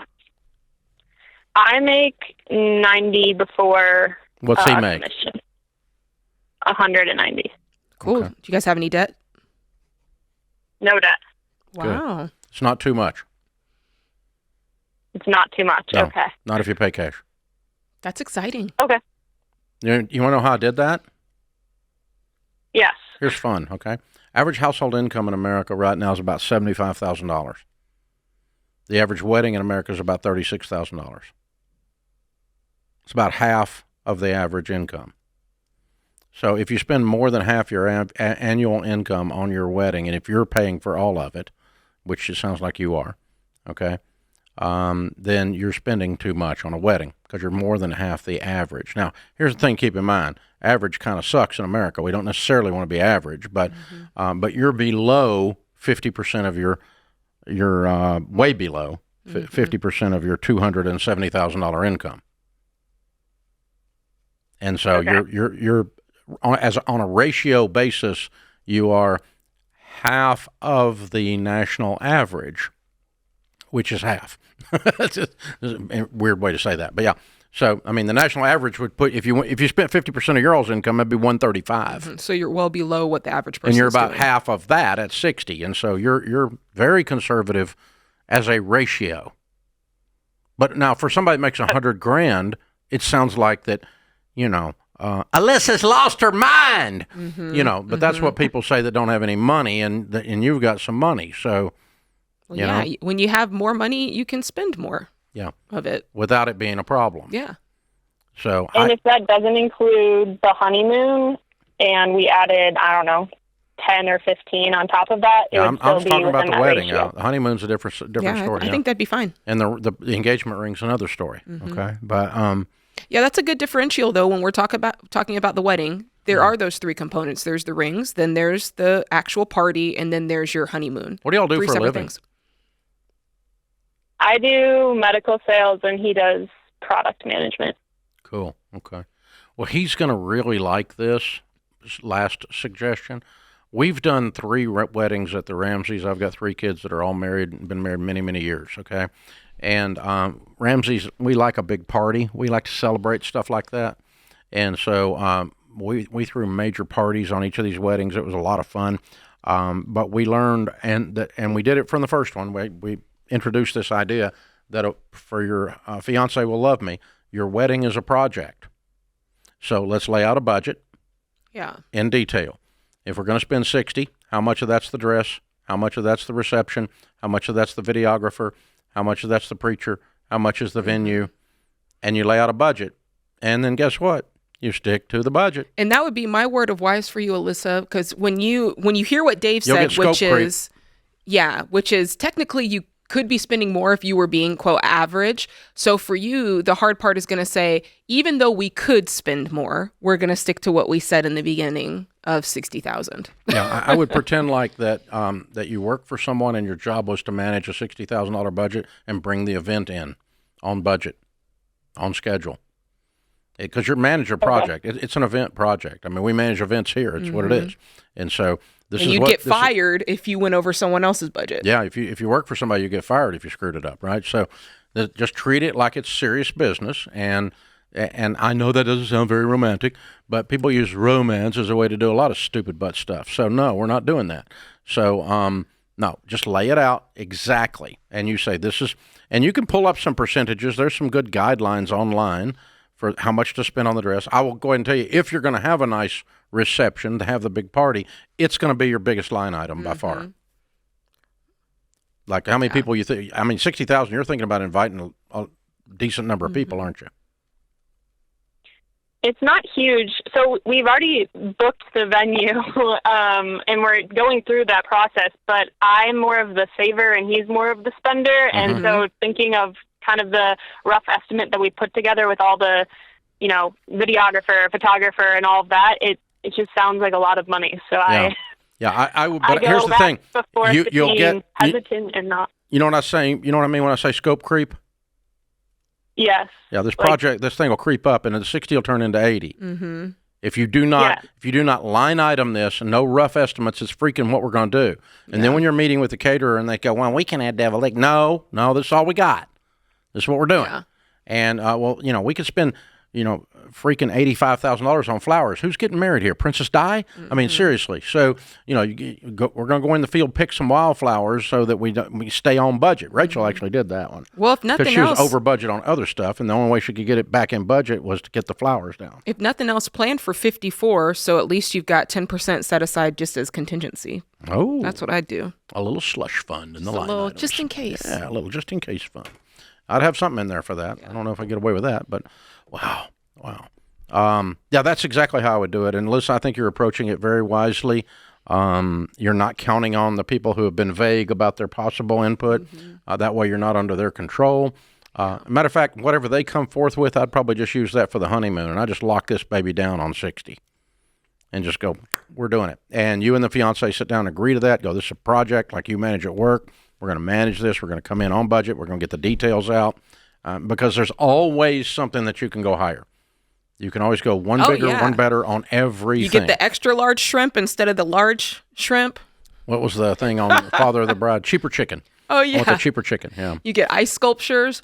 Yeah, that's it. And so, you can do it. And you can do that on a $10,000 budget. You can do it on a $60,000 budget. You can do it on whatever. You just manage the budget. That's right. This is what we're doing. And so it's just, we're going to have to get super creative if we're going to do this for $7,800. We had a lady here on the team that got married and had a really nice little wedding for $7,000, and she just they were trying to get out of debt, and that's the most they were going to spend, and it was really very nice. Can I tell you Sam and I paid for our wedding What'd out you of pay? pocket. Oh, it was like $10,000. Okay. It was a little bit more, but my biggest regret to this day, and it was in the name of doing it debt free. We didn't have an open bar. No open bar. That's your regret that you didn't booze up everybody else for free? I mean, we were on a yacht. It just made sense. There should have been some drinks on board. And there wasn't. You didn't have there was no open bar. There was no bar. No. No, what? They couldn't even pay. No. Open bar would be like you paid. No. Well, I felt it was tacky to have people pay, so there just was no bar. Just no. Oh, well, okay. I'll go with that. Okay. But listen, it was a mistake. That's okay. You know what? They don't remember it. You're the only one that does. I guess so. I don't know about that. But Sam doesn't even remember it.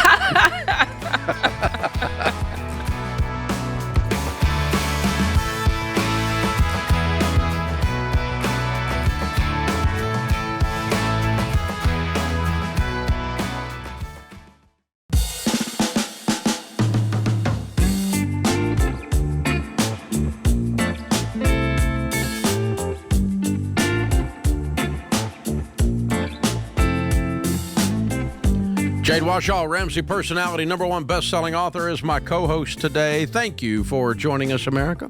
I am Dave Ramsey, your host. Katrina is with us in Salt Lake City. Hi, Katrina. How are you? I am fantastic. Thank you so much for asking. How are you? Better than I deserve. What's up? All right. So I am going through a divorce, and it's really hurting me financially. So I'm wondering if I should take money out of my business account that I'm actually trying to sell because of the divorce and use some of that money to buy things for my primary job. So what is your primary job? I am a school teacher, and tomorrow I go back to school. The kids come back next Tuesday, but I need to buy some supplies for the students to come back to school. I'm sorry, they don't furnish you supplies for the classroom like they should? Well, they give me Which would $5. make you every school teacher in America? Well, yeah, thank you. They give me $5 a student, but I've already spent that. I bought glue sticks and colored pencils and pencil pouches for the students. And so what are you talking Ticonderoga. about spending? I need paper, hand sanitizers, folders, and journals. What are Not you to talking about mention- spending? I'm thinking I need about $200. What type of business do you have? What's the nature of it? So in the evenings I run an escape room, but I have to sell it according to the divorce decree. I have to sell it so I could pay back some of the equity that I owe to my soon-to-be ex-husband. Okay. Do you take a payroll from the business? I don't. It doesn't make enough money, so I run it, and then like it pays for. Okay, if pays for $200 changes your life, you have other problems. Mm-hmm. Well, right now I'm barely finished baby step number 1. I've been using your Every Dollar app. If you have to choose between you eating and buying your children hand sanitizer, you eat. Okay, I get that. Okay. And so But- if if you're down to nothing, if you have no money and $200 is a huge amount to you, where you get it from doesn't matter. It's where you spend it that matters. You don't have the option to be this generous to these students. Contact a local church and ask them to help you if they've got some journals laying around, and maybe they've got some hand sanitizer they can give you from the children's ministry and help you fund this, help you get the thing set up without you spending the $200 at Target, and let's go that route, because it sounds like this $200 is a lot of money to you. Yeah. And you need to work on the other side of that, and that's the overall income. I think I'm tutoring instead of running a game room. Escape room. Yeah. Today's question of the day is brought to you by Why Refi. If private student loan debt is taking away your peace of mind and you don't see any way out, you need Why Refi. That's why the letter REFY. They refinance defaulted private student loans. If you have one, they'll refinance it for you. Nobody else will touch it. And they give you a low fixed rate that is built for you on a term that makes it work for you so you can get your loan paid off and get it current. So it's not trashing you every month. Go to yrefi.com/Ramsey today. That's the letter Y, REFY.com/Ramsey. Might not be in all states. All right. Today's question comes from Nora in Pennsylvania. She says, I've been married for almost 30 years, and my husband and I have adult children. My husband runs his mother's family business. He will inherit the business when she passes, but he says that the business is not going to be mine if anything happens to him. He says his will is going to state that our children will get the business and that he will not be providing for me. Ooh. I've explained to him how upsetting this is and that I shouldn't have to go to my children for help when it is his responsibility to care for me. I live on a fixed income, my adult life as a stay-at-home mom. What can I do to protect myself legally? Wow. You can't. So you have a marriage problem. My goodness. You don't have a legal problem. You're married to a jerk. And that's a problem. Yeah, I thought this question was going in one direction. And then it turned left and went off into the ditch. It sure did. Yeah. So, honey, you need to go see a marriage counselor, and he's not going to go with you because he's right about everything. He doesn't need any help if you ask him. And, of course, everybody else listening to this knows he's the one that needs the help, but you need to go to the marriage counselor, and the marriage counselor is going to explain to you that your marriage is over if you don't get some serious work done on it. Whew. That rattling you're hearing under the hood means the engine's about to blow, kiddo. And this does not describe a loving home where the husband is gentle, kind, and serves his wife. I didn't hear anything like that in here. No. So sad. Nora, I'm sorry. But yeah, you need to go see a marriage counselor today. Tell him that he ought to go with you, but he won't. And then the marriage counselor will give you words to speak to him that lead to either him coming to the table or the end of your marriage. You can't go forward with this. And after 30 years, he still chooses his mommy. Wow. After 30 years, he's still a mama's boy. Old men that are mama's boy are kind of pitiful. That's the worst. Mama's boys are pitiful, period, after 4 years old. But old men, mama's boys, seriously pitiful. Whew. And he's going to be one even after 30 she's gone. years. That means this guy is in his 50s. Yeah. He's an old man, mama's boy. You can title the thumbnail on YouTube. Old man, mama's boy. There you go. I thought she was going to say something. As I was reading it, I thought, okay, this is his mom's family business. It's going to pass to the children. Maybe she didn't want to run the business. You know what I mean? Because there's part of that where it's like, I don't want this responsibility, but that took a hard left turn. Ooh, gracious. Yeah. Yeah, mamas, don't let your boys become... Leave and cleave. Choose carefully, my darling. Yeah. Choose carefully. Choose a man who loves his mother from a distance. I know that's right. Mom, I love you. Over there. Listen, I say that, but when the day comes when my son gets old enough where he has to go over there, I'm going to be sad. I think it's one of the hardest child developmental things I've ever witnessed. As we raised kids, girls separate from their mom, but boys stay right there until they separate. When they separate, it's brutal. And it usually comes somewhere around 16 or 17 years old for people that become men. Oh, man. But boys who are a mama's boy at 50, they never did cut the cord. And so they're still tugging on her apron strings. Mommy, mommy, mommy, I want the business. Mommy, mommy, mommy, mommy, would you take care of mommy? Mommy, I want to make sure you love me, mommy. Oh, brother, I think I'm going to puke. Oh, gosh. No, I want my son. We do have a manhood crisis in this country for sure. Wow. I mean, this is not masculinity. It's not toxic masculinity. No, it's just a child. Yeah, and a controlling child. Yeah. A very controlling jerk of a child. Yeah. Goodness gracious. After and 30 here's the years. Thing. Nora's husband, if you happen to end up listening to this, if you're not who she says you are, you need to understand how screwed up your marriage is that your wife wrote this letter to a nationally syndicated show that has hundreds of millions of people downloaded every month. So if you're not this and she sent this in, you got stuff going on, dude, so you still deserve bus tracks over your butt. Mm-hmm. So we threw you right in front of the bus still. That's what happened. Maybe he'll write in a letter next. I hope so. I wish he would just come on the air and let us talk to him. How fun would that be? That would be compelling podcast material. Oh, man. Wow. Ouch. Yeah, Here's what's interesting. The number one thing that will keep you from building wealth is screwed up relationships. Bingo. That's so true. When you can't handle screwed up relationships and put reasonable, gentle, kind, strong boundaries in place and keep the screwed up people at a distance and the right people up close, and you can't function with other humans, you're going to struggle building wealth.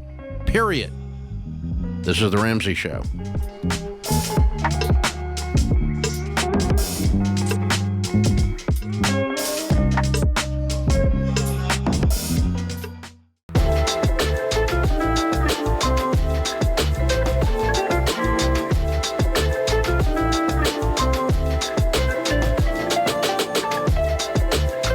Buying a house in this weird real estate market is weird.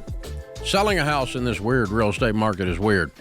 If you want to do it right, you really need a pro in your corner, somebody that does a lot of transactions, not your Aunt Sally who got her license 3 weeks ago. Sorry, Aunt Sally, you don't qualify to be a Ramsey endorsed local provider that's Ramsey trusted. We love you. We hope you do good in the real estate business, but we don't want you to sell a $500,000 house for somebody we love and you've never sold a house. You need to be doing 30 to 50 to 100 transactions, 200 transactions a year, and then you can become possibly become Ramsey trusted. So if you want to know who's Ramsey trusted and is a high-octane, high-protein producer in your area, you can do that for free at RamseySolutions.com/agent. Teddy is in Traverse City, Michigan. Hi, Teddy. How are you? I'm doing great, Dave. What a pleasure to speak to you today. You too, man. What's up? Well, I've been in debt most of my whole life between cars, and my wife and I bought a house. I am self-employed. My wife is retired after 32 years. I make about $70,000 a year in salary. I have $1,400 a month in rental income from a home that we have purchased and paid off. My wife makes about $400 a week in a side hustle, and she draws $1,500 a month from her 401k. Last year, we got a HELOC loan for a home addition. So I still owe about $100,000 on that. I owe $20,000 on the mortgage on the house we're living in now that we put the addition on, as well as $20,000 on a car. We got about $1.1 million in retirement, and of that, $210,000 is liquid investments. So my question is, we've been working the debt snowball, but do I sell some of my investments and pay off this debt and just get it over with? Yep. Yep. How old are you? I'm 62 and my wife is 65. Yes. If you take, you said 1.2 and we turn it into 1 and you're 100% debt free, I'll take it. I mean, you said you had $210,000 that was liquid.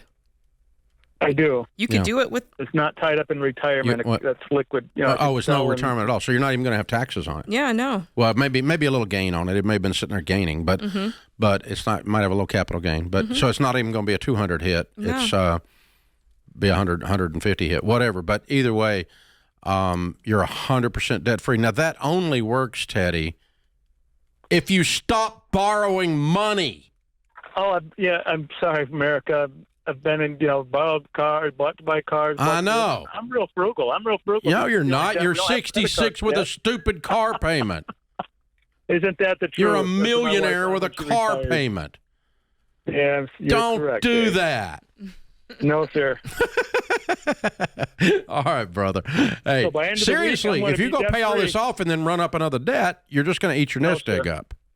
I can't wait to come and stand on the stage. You've inspired me. I love it, brother. I love it. You're a good man. Congratulations on being a millionaire. Mm-hmm. Good. Very cool.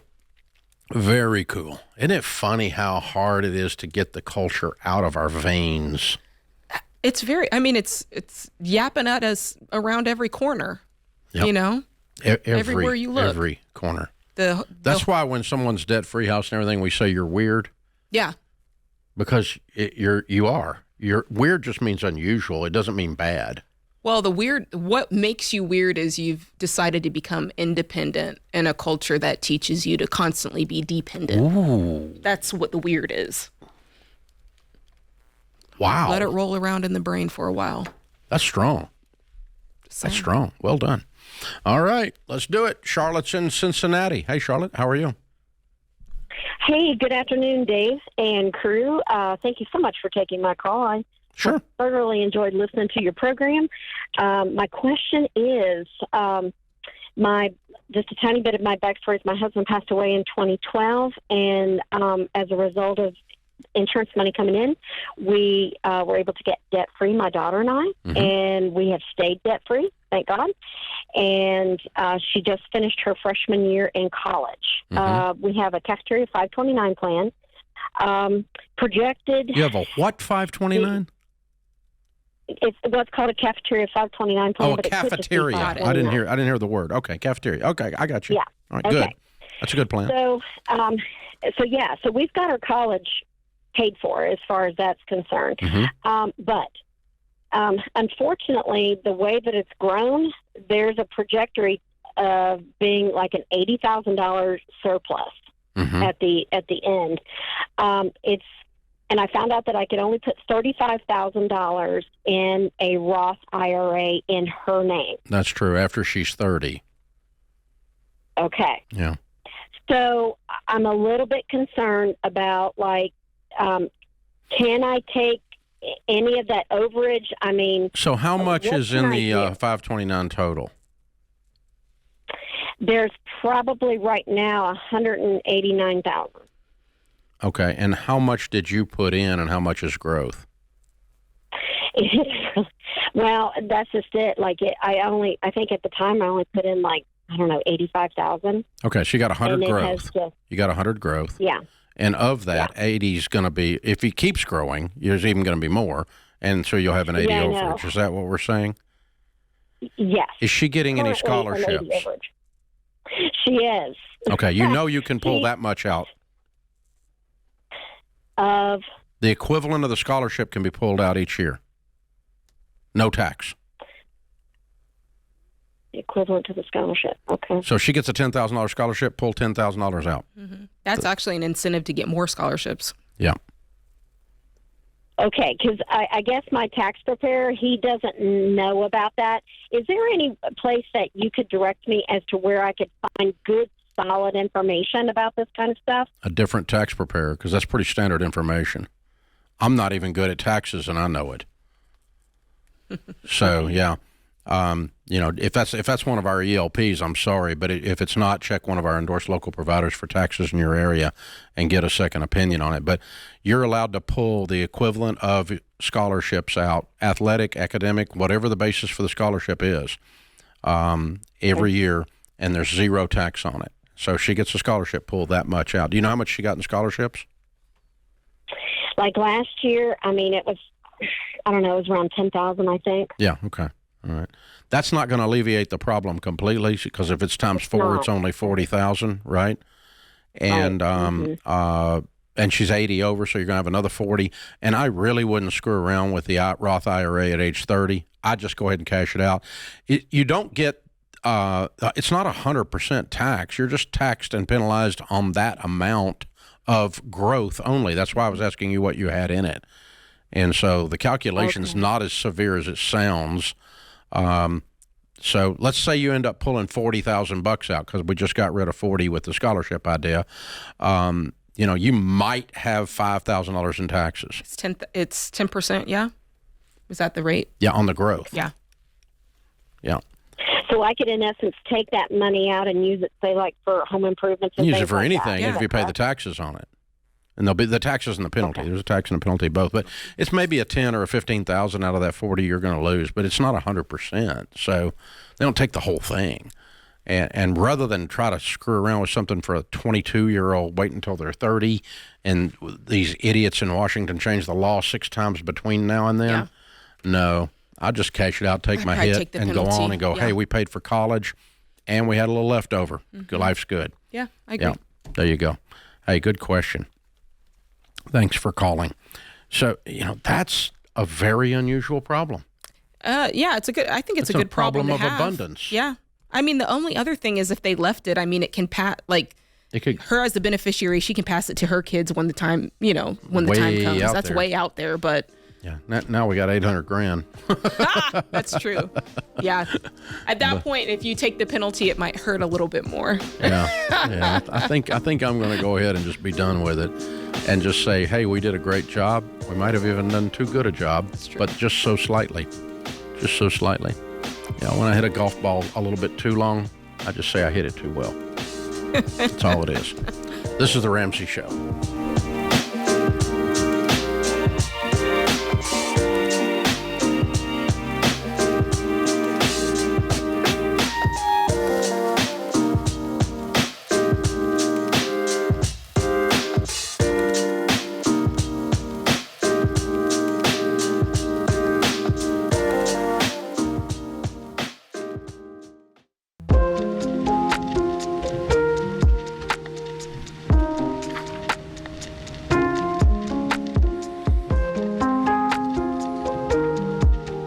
Our scripture of the day, Luke 6:38. Give and it will be given to you. A good measure, pressed down, shaken together, and running over, will be poured into your lap.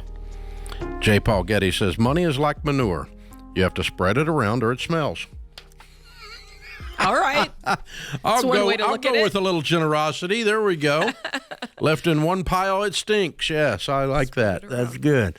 Dylan is in Houston, Texas. Hi, Dylan. Welcome to the Ramsey Show. Hey, Dave and Jade. How are you? Better than we deserve. What's up in your world? Hey, I've got a question for y'all. I've kind of got two options. I'm working baby step number 2 currently with my wife. We are about $71,000 in debt.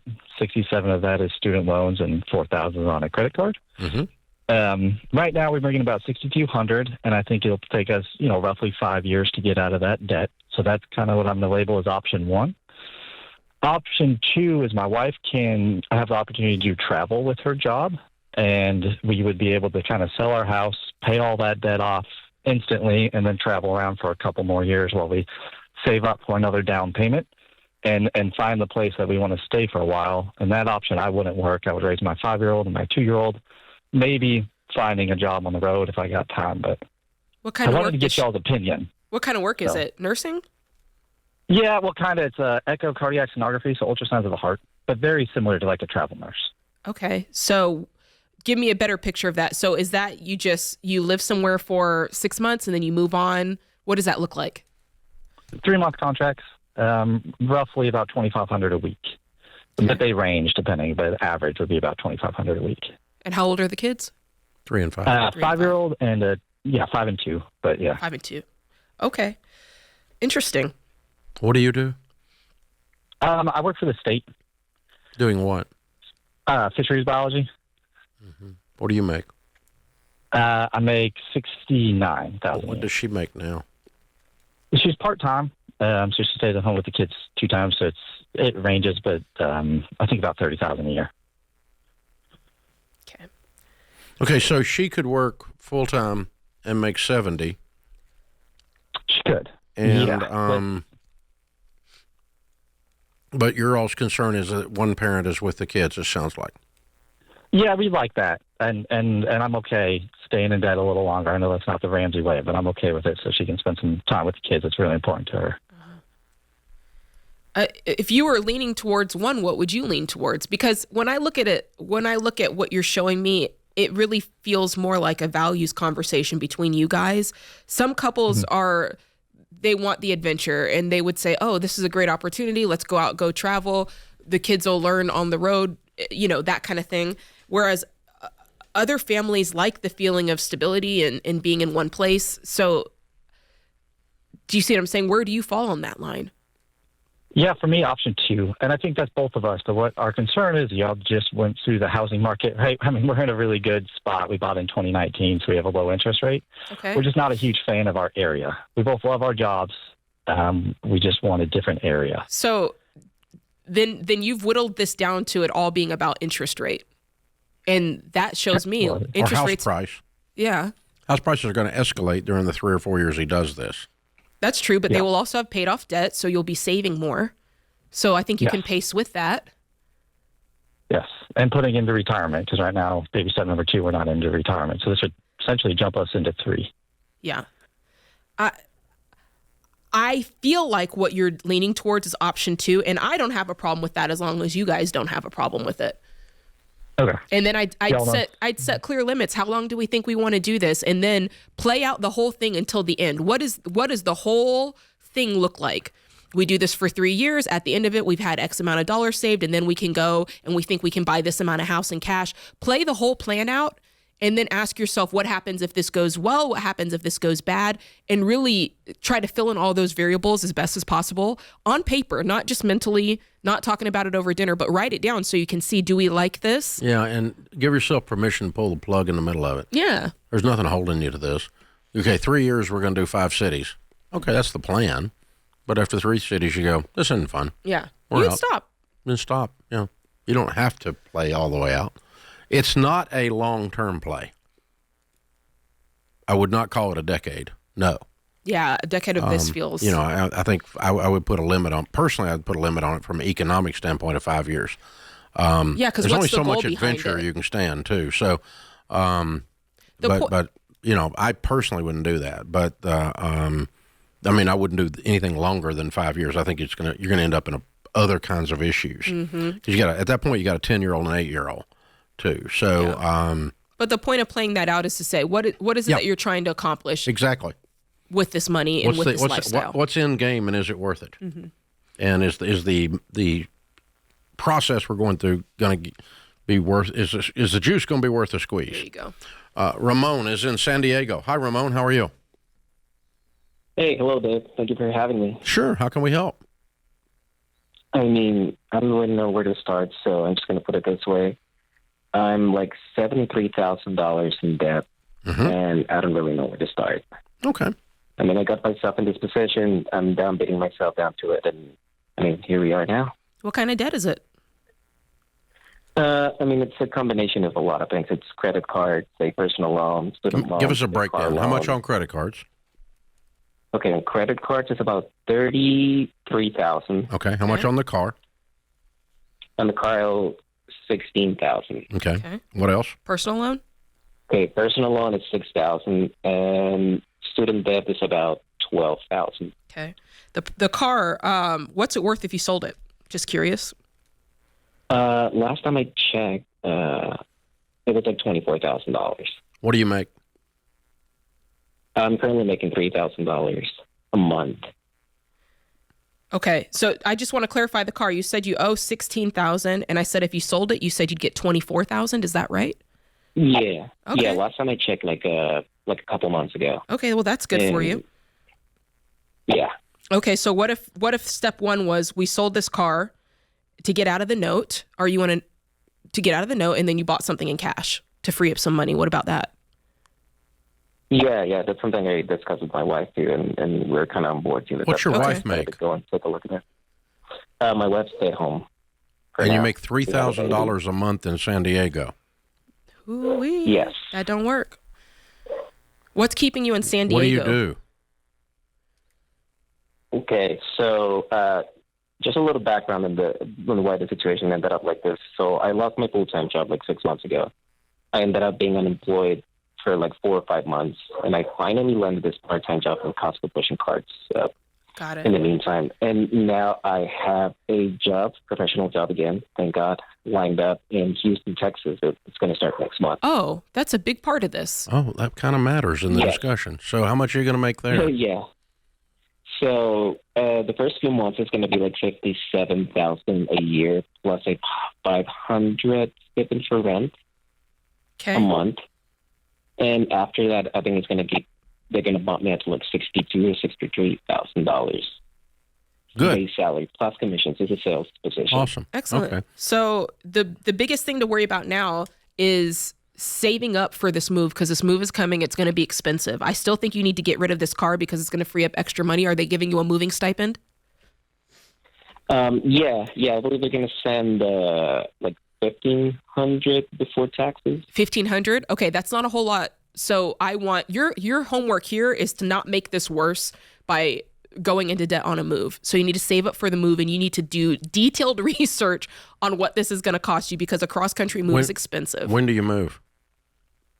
They want me to be there by January 2nd. Ooh-wee.